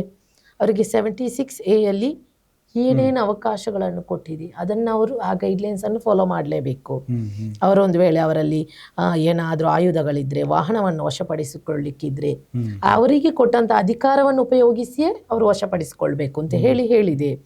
ಇನ್ನು ನಾವು ಇತರ ಪ್ರಮುಖ ನಿಯಮಗಳನ್ನು ನೋಡುವುದಾದ್ರೆ 2006ರಲ್ಲಿ ಅರಣ್ಯ ಹಕ್ಕುಗಳ ಕಾಯ್ದೆಯಲ್ಲಿ ಬುಡಕಟ್ಟು, ಅರಣ್ಯವಾಸಿ ಬುಡಕಟ್ಟು ಮತ್ತು ಸಾಂಪ್ರದಾಯಿಕ ಅರಣ್ಯ ನಿವಾಸಿಗಳ ಹಕ್ಕನ್ನು ಗುರುತಿಸಬೇಕು. ಅವರು ಮತ್ತೆ ಎಲ್ಲಿಗೆ ಹೋಗ್ಬೇಕು? ಅದು ಇಂಪಾರ್ಟೆಂಟ್ ಅಲ್ವಾ? ಅವರಿಗೆ ನಾವು ನಾಡು ಕಟ್ಟಿ ಕೊಟ್ರೆ ಅವ್ರು ಯಾಕೆ ಕಾಡಿಗೆ ಹೋಗ್ಬೇಕು ಅಲ್ವಾ? ನೀವು ನಾಡಿಗೆ ಎಳ್ಕೊಂಡೆ ಬಂದಿಲ್ಲ. ಕರ್ನಾಟಕ ಅರಣ್ಯ ಅಥವಾ ಮತ್ತು ವನ್ಯಜೀವಿ ಸಂರಕ್ಷಣಾ ಕಠಿಣ ನಿಯಮಗಳಲ್ಲಿ ಕಾನೂನುಬದ್ಧ ಮತ್ತು ಅಗತ್ಯ ಮಿತಿಯೊಳಗಿರ್ಬೇಕು. ಅಗತ್ಯವಾದಂತ ಮಿತಿಗಳಿರ್ಬೇಕು. ಅದಕ್ಕೆ ನಾವು ನಮ್ಮದೇ ಆದಂತ ಸ್ಪಷ್ಟೀಕರಣವನ್ನು ಕೊಟ್ಟು ಏಕಾಏಕಿ ಗುಂಡು ಹಾರಿಸುವುದು ಇಲ್ಲ. ಅದಕ್ಕೆಲ್ಲ ನಮ್ಮ ಕಾನೂನಿನಲ್ಲಿ ಅವಕಾಶ ಇಲ್ಲ. ಬಟ್ ಏನಂದ್ರೆ ಇಲ್ಲಿ ಪ್ರಶ್ನೆ ಇರೋದು ಅಷ್ಟೇ. ಈಗ ನಿಜಕ್ಕಲ್ಲಿ ಏನಾಯ್ತು, ಸತ್ತವರ ಬೇಟೆಗಾರರು ಅಂತ ಬಂದಾಗ ಅವ್ರು ಬೇಟೆಗಾರರು ಅಲ್ಲಪ್ಪ, ಕಳೆದೋಗಿರೋ ದನನ ಹುಡ್ಕೊಂಡು ಹೊರಟಂತ ಆ ಗ್ರಾಮದ ಬುಡದಲ್ಲಿದ್ದ, ಆ ಕಾಡಿನ ಬುಡದ ಗ್ರಾಮದಲ್ಲಿ ವಾಸವಿದ್ದಂಥ, ದೊಡ್ಡಿಯಲ್ಲಿ ವಾಸ ಇದ್ದಂತಹ ಜನರು, ಜನಸಾಮಾನ್ಯ ಆದಿವಾಸಿಗಳು, ಬಡ ಜನ. ಆ ಕಾರಣಕ್ಕೆ ಇಷ್ಟೊಂದು ಪ್ರಶ್ನೆಗಳು. ನೀವು ಯಾರೋ ಜೀಪ್ ತಗೊಂಡು ಹೋದ, ಅಲ್ಲೇನೋ ಬೇಟೆ ಆಡೋದಕ್ಕೆ ಹೋಗಿ ಸಲ್ಮಾನ್ ಖಾನ್ ಒಂದು ಜಿಂಕೆ ಪ್ರಕರಣ ಇದೆ, ಕೃಷ್ಣ ಮೃಗ ಬೇಟೆ ಆಗಿರೋಂಥ ಪ್ರಕರಣ ಇದ್ದಾವೆ. ಆ ಥರ ಆ ಅವಶ್ಯಕತೆನೇ ಇಲ್ಲದೆ ಬರೀ ಹಾಬಿಗೋಸ್ಕರ, ಚಟಕ್ಕೋಸ್ಕರ, ಜಾಲಿಗೋಸ್ಕರ ಶೂಟೌಟ್ ಮಾಡೋದಕ್ಕೆ ಏನಾದರೂ ಹೋಗಿದ್ರೆ, ಅವ್ರದ್ದು ಏನಾದರೂ ಎನ್ಕೌಂಟರ್ ಆಗಿದ್ರೆ ಇಷ್ಟು ಪ್ರಶ್ನೆಗಳು ಬರಲ್ಲ. ಕಳೆದವ್ರೆ ಹಸು ಉಡ್ಕೊಂಡು ಹೋಗಿದ್ದಾರೆ, ಅವ್ರ ಹೆಣ ಬಿದ್ದಿದೆ, 3 ಹೆಣ ಬಿದ್ದಿದೆ. ಇಲ್ಲೇನಾಗ್ತದೆ, ಬೈ ಮಿಸ್ಟೇಕ್ ಒಂದು ಹೊಡೆದಾಗ ಇದೇನೇನು ನಮ್ಮ ಬುಡಕ್ಕೆ ಬರ್ತದಂತೆ ಇನ್ನೆರಡು ಮುಗಿಸೋದಂತೆ. ಕೆಲವು ಸಲ ಹೆಂಗಾಗ್ತದೆ ಅಂದರೆ, ಏನೋ ಹೊಡೆಯೋಕೆ ಹೋಗ್ಬಿಟ್ಟು ಒಬ್ಬ ಸತ್ತೋದಂತ ಇಟ್ಕ, ಆಯ್ತು ಬೈ ಮಿಸ್ಟೇಕೆ ಆಯ್ತು, ಉದ್ದೇಶಪೂರ್ವಕ ಅಲ್ಲ, ನಾಳೆ ಏನೋ ಸಮಸ್ಯೆ ಆಗ್ತದೆ ಅಂತ ಗೊತ್ತಿತ್ತು, ಬಟ್ ಶೂಟ್ ಮಾಡಿದ್ರು. ಹೋಗಿ ಒಬ್ಬನಿಗೆ ಗುಂಡು ಬಿತ್ತು, ಎದೆಗೆ ಬಿತ್ತು, ಇಲ್ಲ ಕತ್ತಿ ಬಿತ್ತು, ಒಬ್ಬೊಬ್ರು ಹೊಟ್ಟೆಗೆ, ಎದೆಗೆ ಕತ್ತಿ ಬಿದ್ದಿದೆ. ಇವ್ರೇನು ಹೊಡೆದಾಗ ಯಾವನೋ ಒಬ್ಬನಿಗೆ ಬಿತ್ತು, ಅವ್ನು ಬಿದ್ದ ಅಂತ ಇಟ್ಕೊಳ್ಳಿ, ಅಯ್ಯೋ ಇದೇನು ನಮ್ಮ ಬುಡಕ್ಕೆ ಬರ್ತದೆ, ಇನ್ನಿಬ್ರು ಬದುಕಿದಾರಲ್ಲ ಅನ್ನೋ ಕಾರಣಕ್ಕೆ ಏನಾದರೂ ಹೊಡೆದಿರುವಂಥ ಸಾಧ್ಯತೆಗಳು ಕೂಡ ಇರ್ತವೆ. ಸಾಧ್ಯತೆಯ ತನಿಖೆಯಲ್ಲಿ ಬರೋದು ಇವೆಲ್ಲ. ನೋಡಿ madam, at A time 3 shootout ಹೆಂಗೆ ಆಗ್ತದೆ? ಒಬ್ಬನು ಹೊಡಿತಿದ್ದಂಗೆ ಇನ್ನೊಬ್ರು ಪ್ಯಾನಿಕ್ ಆಗ್ತಾರೆ. 3 ಜನರನ್ನು ಅರ್ಥ ಆಯ್ತಾ ನಿಮಗೆ? ಸಾಮಾನ್ಯವಾಗಿ ಬರೋದು ಆಯ್ತು, ಅಕಸ್ಮಾತ್ ಯಾರೋ, ಯಾಕಂದ್ರೆ ಒಬ್ಬೊಬ್ಬರ ಮಾನಸಿಕತೆ ಒಂದೊಂದು. ನನ್ನ ಆಲೋಚನೆಗಳೇ ಬೇರೆ ಇರ್ತದೆ, ನಿಮ್ಮ ಆಲೋಚನೆ ಬೇರೆ ಇರ್ತದೆ, ನಿಮ್ಮ ಧೈರ್ಯವೇ ಬೇರೆ ಇರ್ತದೆ, ನನ್ನ ಧೈರ್ಯವೇ ಬೇರೆ ಇರ್ತದೆ. ಆ 3 ಜನರಲ್ಲಿ ಪೊಲೀಸರು ಸುತ್ತುವರೆದು, ಅರಣ್ಯಾಧಿಕಾರಿ ಸುತ್ತುವರೆದು ಗುಂಡನ್ನು ಹಿಡಿದಾಗ ಒಂದು ಪ್ಯಾನಿಕ್ ಆಗ್ತಾರೆ. ಪ್ಯಾನಿಕ್ ಆದ್ರೆ ಯಾರೋ ಒಬ್ಬ ಮೂವ್ ಆದಂತಾನೆ ಇಟ್ಕೊಳ್ಳಿ, ಇದ್ದಿದ್ರಲ್ಲಿ ಏನಾದ್ರು ಹೊಡೆದು ಏನಾದ್ರು ಅವ್ರಿಗೆ ಹೆದರ್ಸೋಣ ಅಥವಾ ಶೂಟ್ ಮಾಡೋಣ ಅಂತ ಮನಸ್ಸು ಮಾಡ್ದಂತಾನೆ ಇಟ್ಕೊಳ್ಳಿ, ಅವನೇ ಹೊಡಿಬೋದು. ಇಬ್ಬರನ್ನು ಉಳಿಸ್ಬೋದಲ್ಲ. ನನ್ನ ಪ್ರಕಾರ, ನನ್ನ ಒಂದು ಅಂದಾಜು, ಇದು ಸತ್ಯ ಅಲ್ಲ, ನಾಳೆ ತನಿಖೆ ಆಗಲಿ, ಇವ್ರೇನು ಮಾಡಿರ್ತಾರೆ, ಒಬ್ಬನ ಹೊಡೆದಿರ್ತಾರೆ, ಅದೇನಾದ್ರೂ ಹೆಚ್ಚು ಕಮ್ಮಿ ಆಗ್ತದೆ, ಇನ್ನೊಬ್ರು ಶೂಟ್ ಮಾಡಿರ್ತಾರೆ, ಒಬ್ಬ ಹೆಂಗೋ ತಪ್ಸ್ಕೊಂಡು ಹೋಗಿರ್ತಾನೆ. ಅದು ಇದು ಆಗ್ತಿರೋ ಟೈಮಲ್ಲಿ ಎಸ್ಕೇಪ್ ಆಗಿರ್ತಾನೆ. ಬಟ್ ಇದು ನಿಜವಾಗ್ಲೂ ಹಿಂಗೆ ಆಗಿದ್ಯಾ ಆಗಿಲ್ವಾ ಗೊತ್ತಿಲ್ಲ, ನಮ್ದೊಂದು ಊಹೆ ಹಿಂಗಿರಬಹುದು ಅಂತೇಳಿ. ನಾಳೆ ಇವತ್ತು ಮೈಸೂರು ಆಸ್ಪತ್ರೆಯಲ್ಲಿ ಇರೋ ಮನುಷ್ಯ ಪಾಪ, ಆ ವ್ಯಕ್ತಿ ಆತನ ತುಂಬ ಸೆಕ್ಯೂರಿಂದ ನೋಡ್ಕೋಬೇಕಾಗಿದೆ ಇವತ್ತು. ಯಾಕಂದ್ರೆ ಆತನೇ ಪ್ರಮುಖ ಸಾಕ್ಷಿ. ನಿಜಕ್ಕೂ ಅಲ್ಲಿ ಏನಾಯ್ತು ಅನ್ನೋದನ್ನ ಆತ ಮಾತ್ರ ಹೇಳಬಲ್ಲ, ಆತನ ಜೀವ ಕೂಡ ಉಳಿಬೇಕಾಗಿದೆ. ಈಗ ಅವನ ಜೀವ ಮುಖ್ಯ. ಈಗ ಅವನ ಜೀವ ಮುಖ್ಯ. ಅವನ ಐ ವಿಟ್ನೆಸ್ ಅಲ್ಲ, ಅವನ ಐ ವಿಟ್ನೆಸ್. ಅದಕ್ಕೋಸ್ಕರ ಆತನ ಜೀವದ ಬಗ್ಗೆ ಜಾಸ್ತಿ. ಈಗ 3 ಜನ ಸತ್ತೋಗಿದ್ದಾರೆ, ಹೇಗೆ ಸತ್ರು, ಅವ್ರಿಗೆ ನ್ಯಾಯ ಸಿಗ್ಬೇಕಾ ಇಲ್ಲ, ಶೂಟೌಟ್ ಮಾಡಿದಂಥ ಅಧಿಕಾರಿಗಳಿಗೆ ನ್ಯಾಯ ಸಿಗ್ಬೇಕಾ, ಎಲ್ಲದಕ್ಕೂ ಉತ್ತರ ಕೊಡುವಂಥ ಒಬ್ಬ ವ್ಯಕ್ತಿ ಅಲ್ಲಿ ಮಲಗಿದ್ದಾರೆ. ಆ ಮಲಗಿರೋ ವ್ಯಕ್ತಿ ಹತ್ರ ನಿಜವಾಗಲೂ ಕಟು ವಾಸ್ತವ ಇದ್ರೆ, ಕಟು ಸತ್ಯಗಳಿದ್ರೆ, ಆತನನ್ನ ಈ ವ್ಯವಸ್ಥೆ ಉಳಿಸೋದೇ ದೊಡ್ಡ ಪುಣ್ಯ. ಹಾಗಂತ ಈ ಅರಣ್ಯಾಧಿಕಾರಿಗಳನ್ನು ರಕ್ಷಣೆ ಮಾಡುವಷ್ಟು ಗತಿಗೆಟ್ಟು ನಿಂತಿಲ್ಲ ಈ ಸರ್ಕಾರ ಅನ್ನೋದು ನಮ್ಮ ನಂಬಿಕೆ. ಯಾಕಂದ್ರೆ ಇವತ್ತು ಡಿ ಕೆ ಶಿವಕುಮಾರ್ ಮುಖ್ಯಮಂತ್ರಿ ಆಗಿದ್ದಾರೆ. ಅವರು ಮಾತಾಡ್ತಿರೋದು, ಅವ್ರ ಆಡಳಿತ ಶೈಲಿ ಗಮನಿಸ್ತಾ ಇದ್ರೆ, ಯಾವನೊಬ್ಬ ಅರಣ್ಯಾಧಿಕಾರಿಗಳನ್ನ ಉಳಿಸಿ ಸರ್ಕಾರ ಮುಜುಗರದಿಂದ ತಪ್ಪಿಸ್ಕೊಳ್ಳೋದಕ್ಕೋಸ್ಕರ ಯಾರೋ ಅಮಾಯಕನ ಬಲಿ ಕೊಡುತ್ತೆ ಅನ್ನೋದನ್ನ ನಾನು ಒಪ್ಪೋದಿಲ್ಲ, ನಂಬೋದೇ ಇಲ್ಲ. ಯಾಕಂದ್ರೆ ಯಾರೋ ಒಬ್ಬ ಅರಣ್ಯಾಧಿಕಾರಿ ರಾತ್ರಿ ಹೋಗಿ ಬೆಳಗಿನ ಜಾವ ಹೋಗ್ಬಿಟ್ಟು ಶೂಟೌಟ್ ಮಾಡಿ ಒಂದಿಷ್ಟು ಅಮಾಯಕರನ್ನ ಕೊಲ್ತಾನೆ, ಇದನ್ನ ಸರ್ಕಾರ ಕೊಲಿಸುತ್ತೆ, ಇದೆಲ್ಲ ನಂಬಕ್ಕಾಗಲ್ಲ.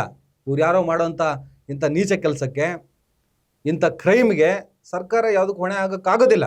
ಅಥವಾ ಸರ್ಕಾರ ಹೋಗ್ರೋ, ಅಲ್ಲೊಂದು 4 ಜನ ಏನೋ ಅಲ್ಲಿ ಹೋಗಿ ಬೆಟ್ಟದಲ್ಲಿ ಕೂತಿದ್ದಾರಂತೆ, ಶೂಟೌಟ್ ಮಾಡಿ ಬರ್ರೋ, ಇದರಿಂದ ನನ್ನ ಸರ್ಕಾರಕ್ಕೆ ಒಳ್ಳೆ ಹೆಸರು ಬರುತ್ತಂತ ಯಾವ ಸರ್ಕಾರ ಕೂಡ ಹೇಳೋದಿಲ್ಲ. ಯಾಕಂದರೆ ಲೋಕಲ್ MLA ಇರ್ಬೋದು, ಪುಟ್ಟರಂಗ ಶೆಟ್ಟಿ ಇರ್ಬೋದು, ಕಾಂಗ್ರೆಸ್ನ ಅನೇಕ ನಾಯಕರುಗಳೇ ಇದನ್ನು ಖಂಡಿಸಿದ್ದಾರೆ ಈ ವಿಚಾರನ. ಈ ಹಂತದಲ್ಲಿ ನನ್ನ ಹತ್ರ ಒಂದು ಕೊನೆಯ ಹಂತಕ್ಕೆ ಬರೋಣ. ಈಗ ಕೊನೆಗೆ ಏನಾಗ್ತದೆ ಈ ಕೇಸ್ ನಾನು ಮತ್ತೆ ಮಾತಾಡ್ತೀನಿ. ನನ್ನ ಹತ್ರ ಒಂದಿಷ್ಟು ಪಾಯಿಂಟ್ಗಳಿದ್ದಾವೆ. ಈಗ ಜಿಂಕೆ ಮಾಂಸ ಸಿಕ್ತು 34 kg ಅಂತ ಹೇಳಿದ್ದಾರೆ. ಆಮೇಲೆ ನಾಡ ಬಂದೂಕನ್ನ ತೋರಿಸಿದ್ದಾರೆ. ಆ ಮಾಂಸ ನಿಜವಾಗಿಯೂ ಜಿಂಕೆಯದ್ದೇ ಅನ್ನೋದು ಫಸ್ಟ್ ಪರಿಶೀಲನೆ ಆಗಬೇಕಾಗಿದೆ. ನಿಜವಾಗ್ಲೂ ಜಿಂಕೆ ಮಾಂಸನ ಇಟ್ರ ಅಲ್ಲ, ಕಾಡಲ್ಲೇ ಓಡಾಡೋ ಅರಣ್ಯಾಧಿಕಾರಿಗಳಿಗೆ ಜಿಂಕೆ ಮಾಂಸ ಸಿಗೋದು ದೊಡ್ಡ ವಿಚಾರ ಅಲ್ಲ. ಊಹೆ ಹಿಂಗಾಗಿರ್ಬೋದು, ಇದು ಹಿಂಗೆ ಮಾಡಿದ್ರೆ ಅಂತ ನಾವು ಹೇಳೋಕ್ಕಾಗಲ್ಲ ಈಗ. ಆಮೇಲೆ DNA ಫೋರೆನ್ಸಿಕ್ಸ್ ಎಕ್ಸಾಮಿನೇಷನ್ ಆಗಿದೆಯಾ, ಮಾಂಸ ಯಾರ ಪೊಸಿಷನ್ ಸಿಕ್ತು, 3 ಜನರ ಹತ್ರ ಹೊಡೆದಾಕಿದ್ರಲ್ಲಪ್ಪ, ಯಾರ ಹತ್ರ ಇತ್ತದು, ನೀವು ಕೊಂದಿದ್ರಲ್ಲಿ ಯಾರ ಹತ್ರ ಇತ್ತದು. ಆಮೇಲೆ ಆ ಮಾಂಸ ಸರಿಯಾಗಿ ತನಿಖೆ ಹೋಗ್ಬೇಕು. ಬೆಳಗಿನ ಜಾವ ಅಂದರೆ ರಾತ್ರಿ ಏನೋ ಹೋದ್ರ, ಅಥವಾ ಬೇಟೆಗೆ ಹೋಗಿದ್ರು ಅಂತ ಇಟ್ಕೊಳ್ಳಿ, ಅಥವಾ ಹಸು ಹುಡ್ಕಕ್ಕಂತಾನೆ ಹೋಗಿದ್ರು ಅಂತ ಇಟ್ಕೊಳ್ಳಿ, ಆ ಟೈಮಲ್ಲಿ ಏನೋ ಜಿಂಕೆ ಸಿಕ್ತು ಹೊಡೆದ್ರಂತಾನೆ ಇಟ್ಕೊಳ್ಳಿ. ಅಲ್ಲೂ ಕೂಡ ಅಷ್ಟೇ, ಎಷ್ಟು ಸಮಯದ ಹಿಂದೆ ಪ್ರಾಣಿನ ಕೊಲ್ಲಲಾಗಿದೆ ಅನ್ನೋದು ಕೂಡ ಆಗ್ಬೇಕಲ್ಲ. ಆ ಮಾಂಸಕ್ಕೆ ವಯಸ್ಸೆಷ್ಟಾಗಿದೆ ಅಂತ ಬೇಕಲ್ಲ, ಅದು ಕೂಡ ಇಂಪಾರ್ಟೆಂಟ್ ಪಾಯಿಂಟ್ಸ್ ಇಲ್ಲಿ ಬಂದ್ಬಿಡುತ್ತೆ. ಆಮೇಲೆ ಬ್ಯಾಲಿಸ್ಟಿಕ್ ಎವಿಡೆನ್ಸ್ ಇದೆಯಾ, ಆಮೇಲೆ ಅದೇ ಸ್ಥಳದಲ್ಲಿ ಗುಂಡಿನ ಯಾವುದೋ ನಿಮ್ಮ ಕಾಟೇಜ್ ಗುರುತು ಸಿಕ್ಕಿದೆಯಾ, ಬರೀ ಡೈರೆಕ್ಟ್ 3 ಗುಂಡಲ್ಲಿ ಹೊಡೆದು ಮುಗಿಸಿದ್ರ, ಇಲ್ಲ ಇನ್ನೂ ಸಿಕ್ಕ ಬೇರೆ ಕಾಟೇಜ್ ಆ ಕಡೆಯಿಂದ ಬಂದಿದ್ದು ಕೂಡ ಗುರುತುಗಳನ್ನು ಇವರು ಪತ್ತೆ ಹಚ್ಚಬೇಕಾಗ್ತದೆ. ಆಮೇಲೆ ಮೃತರ ಬಂದೂಕುಗಳು ನಿಜವಾಗಿ ಅವ್ರದ್ದೇ. ಆಯ್ತು, ನೀವು 2 ಬಂದೂಕು ತೋರಿಸಿದ್ರೆ ಮಾಂಸ, ಈಗ ಫಸ್ಟ್ ಪ್ರಶ್ನೆ ಕೇಳಿದ್ವಿ ನಾವು, ಮಾಂಸ ನಿಜಕ್ಕೂ ಜಿಂಕೆದೇ ಆದರೆ ಆ ಮಾಂಸ ಅವತ್ತಿನ ರಾತ್ರಿನೇ ಹೊಡೆದಿದ್ದ, ಅಥವಾ 1 ವಾರದ ಹಿಂದಿಂದ ತಗೊಂಡೋಗಿ ಇಟ್ರ, ಎನ್ಕ್ವೈರಿ ಇಲ್ಲಪ್ಪ ಅವರೇ ಹೊಡೆದಿದ್ದು ಅನ್ನೋದು ಕೂಡ ಎನ್ಕ್ವೈರಿ ಆಗಲಿ, ನೋ ಇಶ್ಯೂ. ಅದೇ ಥರ ಆ ಗುಂಡು ಏನದು ಇಟ್ಟಿರಲ್ಲ, ನಿಜಕ್ಕೆ ಅವ್ರದ್ದೇನಾ, ಅವ್ರ ಹೆಸರಲ್ಲಿ ಇದೆಯಾ, ಆಮೇಲೆ ಅದು ಲೈವ್ ಕಾರ್ಟೇಜ್ ಇಲ್ಲ ಎಂಟಿ ಕಾರ್ಟೇಜ್, ಎಂಟಿ ಇತ್ತಾ, ಲೈವ್ ಇತ್ತಾ, ಗುಂಡಿತ್ತಾ, ಇರಲಿಲ್ವಾ, ಎಲ್ಲದೂ ಕೂಡ ಪರಿಶೀಲನೆ ಆಗಬೇಕಾಗಿದೆ. ಅದೇ ಥರ ನಿಮಗೆ ಡಿಸೀಸ್ಡಿಂದ ಗುಂಡು ಹಾರಿಸಿರುವ ಫೋರೆನ್ಸಿಕ್ ಎವಿಡೆನ್ಸು ಅದು ಕೂಡ. ಆಮೇಲೆ ಅರಣ್ಯಾಧಿಕಾರಿಗಳ ಶಸ್ತ್ರಾಸ್ತ್ರಗಳಿಂದ ಎಷ್ಟು ರೌಂಡ್ಸ್ ಫೈರ್ ಮಾಡಲಾಗಿದೆ, ಆಯ್ತಪ್ಪ ನೀವು 3 ಹೊಡೆದು ಬಿಸಾಕಿದ್ರಿ, ಅವನ ಗಾಯಗೊಂಡಿದ್ದಾನೆ, ಗುಂಡು ಬಿದ್ದು ಗಾಯಗೊಂಡೋ, ಓಡೋಗಿ ಬಿದ್ದು ಗಾಯಗೊಂಡೋ, ನೀವು ಎಷ್ಟು ಗುಂಡು ಹಾರಿಸಿದ್ರಿ, ಅದು ಕೂಡ ಎವಿಡೆನ್ಸ್ ಒಳಗಡೆ ತರಬೇಕಾಗುತ್ತೆ. ಅಂದರೆ ಇದು 7 days ಒಳಗಡೆ ಅವರೊಬ್ಬರು ಮೀನಾ ಅಂತ ಹೇಳ್ಬಿಟ್ಟು ಒಬ್ಬರು ಅಧಿಕಾರಿ, ಅವ್ರ ನೇತೃತ್ವದಲ್ಲಿ ತನಿಖೆಯನ್ನು ಆದೇಶ ಕೊಟ್ಟಿದ್ದಾರೆ. ಮ್ಯಾಜಿಸ್ಟ್ರೇಟ್ ತನಿಖೆ ಕೂಡ ಆಗ್ತಾ ಇದೆ. ಆಮೇಲೆ ಮೃತರ ದೇಹಕ್ಕೆ ಬಂದ ಗುಂಡು ಯಾವ ವೆಪನ್ಗೆ ಸೇರಿದ್ದು, ಘಟನೆಯ ಸಂಪೂರ್ಣ ಸೀಕ್ವೆನ್ಸ್ ಏನು, ನಿಮ್ಗೆ ನಾನು ಹೇಳ್ತಿರೋದು ಒಂದಿಷ್ಟು ಕ್ವಶನ್ಸ್ ನಾವು ಹಾಕೊಂಡಿದ್ದೀವಿ. ಮನಸ್ಸಿಗೆ ಕ್ವಶನ್ ಬರುತ್ತೆ, ಇಲ್ಲ ಅಂತಿಲ್ಲ. ಇವಾಗ ನಾವೇನು ಅನ್ಕೊಂಡ್ರಿ, ರಾಜ್ಯ ಸರ್ಕಾರವನ್ನು ನೀವು ಇವಾಗ ಹೇಳಿದ್ರಿ, ಯಾವುದೇ ಒಂದು ಸರ್ಕಾರ ನೀನು ಹೋಗಿ ಇವರನ್ನಿಗೆ ಶೂಟ್ ಮಾಡಿದ್ರಿಂದ ನಮ್ಗೇನೋ ಲಾಭ ಬರುತ್ತೆ ಅಂತ ಹೇಳೋದಿಲ್ಲ. ಆದ್ರೆ ಈ ರೀತಿಯಾದಂತ ಕೃತ್ಯವನ್ನು ಖಂಡಿಸುವಂತ ಜವಾಬ್ದಾರಿ ರಾಜ್ಯ ಸರ್ಕಾರ. ಬರೀ ಒಂದು ಸ್ಟೇಟ್ಮೆಂಟ್ ಕೊಟ್ಟು ನಾವು ಇದನ್ನು ಕಡೆಗಣಿಸಿದೀವಿ, ಖಂಡಿಸಿದೀವಿ ಅಂತ ಹೇಳಿದ್ರೆ ಆಗೋದಿಲ್ಲ. ಅದಕ್ಕೆ ಏನೇನು ಉಂಟು ಅವಶ್ಯಕತೆಗಳಂತಹ ಖಂಡನೆ ಏನು ಉಂಟು ಅದನ್ನೇ ಮಾಡ್ಬೇಕು. ಮ್ಯಾಜಿಸ್ಟ್ರೇಟ್ ತನಿಖೆ ಕೊಟ್ಟಿದ್ದಾರೆ, ನಮ್ಮ ಗೃಹ ಇಲಾಖೆ ಮಾಡ್ಬೇಕು ಅಂತ. ಇವರ ಆಡಳಿತದಲ್ಲಿ ನಾವಿವಾಗ ನೋಡಿ, ಯಾವ್ದಾದ್ರು ಒಬ್ರು ಗೃಹ ಇಲಾಖೆ ಇವಾಗ ಚೇಂಜ್ ಆಗಿದೆ, ಇವರ ಆಡಳಿತದಲ್ಲಿ ಜನರಿಗೆ ಅತ್ಯುನ್ನತವಾದಂತ ಒಂದು ಎಕ್ಸ್ಪೆಕ್ಟೇಷನ್ ಇರುತ್ತೆ. ನಮ್ಗೇನೋ ಬದಲಾವಣೆಯನ್ನು ತರ್ತಾರೆ ಅಂತ. ಏನು ಬದಲಾವಣೆ? ಮೊನ್ನೆ ಪ್ಯಾಲೆಟ್ ಗನ್ ಡೆಲ್ಲಿಯಲ್ಲಿ ನೀಟ್ ಪ್ರೊಟೆಸ್ಟ್ ಅಲ್ಲಿ ಪ್ಯಾಲೆಟ್ ಗನ್ ಉಪಯೋಗಿಸಿದ್ರು, ಸಂಸತ್ತಿನಲ್ಲಿ ಚರ್ಚೆ ಆಯ್ತು ಅಲ್ವಾ? ಇಲ್ಲಿ ಕರ್ನಾಟಕದಲ್ಲಿ 3 ಅಮಾಯಕರನ್ನು ಶೂಟ್ಔಟ್ ಮಾಡಿದ್ದಾರೆ, ಎಲ್ಲಿ ಚರ್ಚೆ ಆಗ್ತಾ ಉಂಟು? ಏನು ಇದು ಯುಪಿನ. ಈಗ ಏನಾಗುತ್ತೆ, ಒಂದು ಕೊಲೆ ಪ್ರಕರಣದಲ್ಲಿ ಆರೋಪಿ ದರ್ಶನ್ ಹ್ಮ್ 3 ತಿಂಗಳು ಅದೇ ನ್ಯೂಸು. ಹ್ಮ್ 3 ತಿಂಗಳು ನಿಮಗೆ ಸೆಷನಲ್ಲೂ ಹೊರಗಡೆ ರಾಜಕಾರಣಿಗಳ ಬಾಯಲ್ಲೂ ಕಾರ್ಯಕ್ರಮದಲ್ಲೂ ಬರೀ ದರ್ಶನ್ ದರ್ಶನ್ ದರ್ಶನ್ ದರ್ಶನ್ ದರ್ಶನ್ ಒಂದು ಕೊಲೆ ಕೇಸು. ಈ 3 ಸಾವುಗಳು ಯಾಕಾಯಿತು ಏನು ವಿಚಾರ ನಾಳೆ ತನಿಖೆಯನ್ನು ಗೊತ್ತಾಗುತ್ತೆ ಬಿಡಿ ಅದು. ಆದರೆ ಅದನ್ನು ದೊಡ್ಡ ಪ್ರಮಾಣದಲ್ಲಿ ತಗೊಂಡೇ ಹೋಗಲ್ಲ ನೀವು ಅಂದರೆ ಬಿಕಾಸ್ ಆಫ್ ಬಡವ ಮೇಡಮ್. ಹೌದು. ಅಮಾಯಕ ಆದಿವಾಸಿ ಅವನು, ಒಳ್ಳೆ ಕತೆ ಐತಲ್ಲ, ಅವ್ನು ಸತ್ರೆ ಅಳೋರು ಯಾರು? ಅವ್ರ ಫ್ಯಾಮಿಲಿಯವ್ರು ಅಳ್ತಾರೆ. ಫ್ಯಾಮಿಲಿ ಬೀದಿಗೆ ಬಂತು, ಅದ್ರಲ್ಲಿ 2 ಕ್ರೈಸ್ತರು, ಮೂಲ ತಮಿಳ್ನಾಡು ಅಂತೆ. ಅರೆ ಒಳ್ಳೆ ಕತೆ ಐತಲ್ಲ, ನಮ್ಗವ್ರಿಗೇನು ಸಂಬಂಧ? ಅರೆ ಅವ್ರು ಇಲ್ಲಿ ಬದುಕ್ತಾ ಇಲ್ವಾ? ಅವ್ರು ಬದುಕು ಕಟ್ಕೊಂಡಿಲ್ವಾ? ನೀವು ಆದಿವಾಸಿಗಳಲ್ಲಿ ಜಾತಿ ಧರ್ಮ ಸ್ಟೇಟನ್ನು ಹುಡುಕ್ತಾ ಕೂರ್ತೀರಾ? ಅವರು ಟ್ಯಾಕ್ಸ್ ಕಟ್ಟಲ್ವಾ? ಅವ್ರು ಬದುಕು ಕಟ್ಕೊಂಡಿಲ್ವಾ?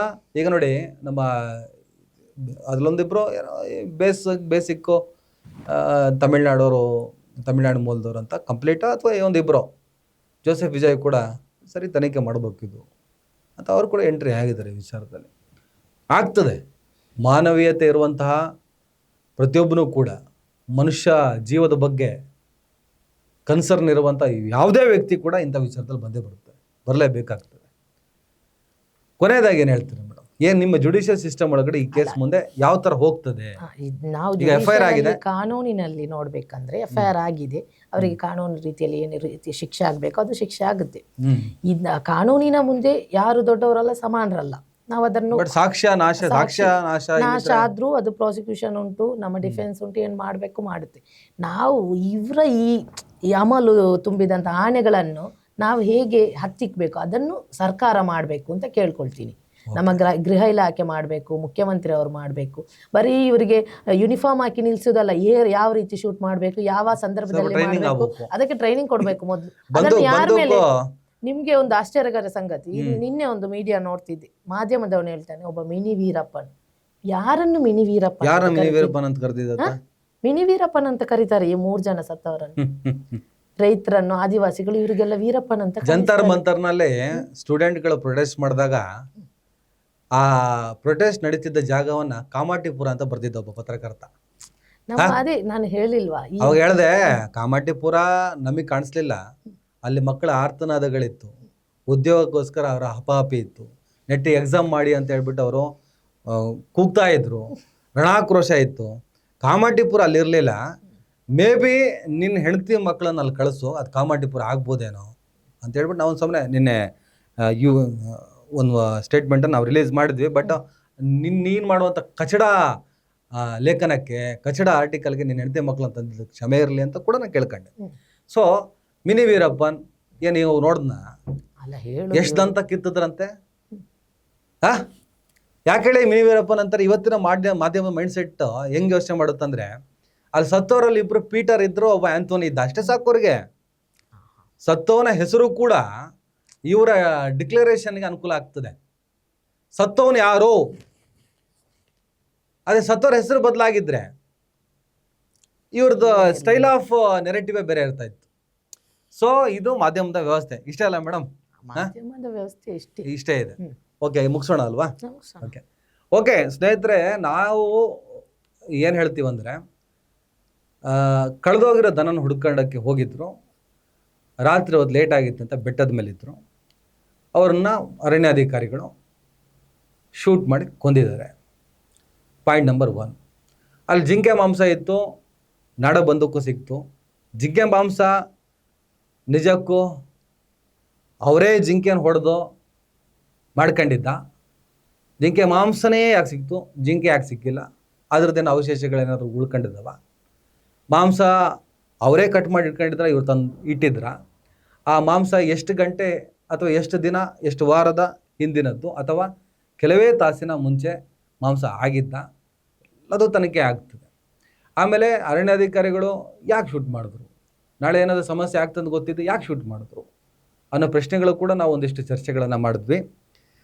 ಆಮೇಲೆ ಗೃಹ ಇಲಾಖೆ ಕೂಡ, ನೀವು ಬಂದೂಕನ್ನು ಒಂದಿಷ್ಟು ಶ್ರೇಣಿ ಅಧಿಕಾರಿಗಳಿಗೆ ಕೊಡ್ತೀರ, ಅವ್ರು ರಕ್ಷಣೆ ಮಾಡ್ರಪ್ಪ, ಕಾಡಲ್ಲಿರ್ತಾರೆ, ಪ್ರಾಣಿಗಳು ಬರ್ತವೆ. ಆಮೇಲೆ ಬೇಟೆಗಾರರು ನಿಜವಾಗ್ಲೂ ಹೋಗ್ತಾರೆ. ವೀರಪ್ಪನ ಮಾನಸಿಕತೆಗಳು ಇದ್ದೇ ಇರ್ತವೆ. ಒಂದಿಷ್ಟು ತಡೆಗಟ್ಟಲೇಬೇಕು. ಕಾಡು ಉಳಿಸ್ಬೇಕಾಗಿದೆ, ವನ್ಯಜೀವಿಗಳನ್ನ ಉಳಿಸ್ಬೇಕಾಗಿದೆ.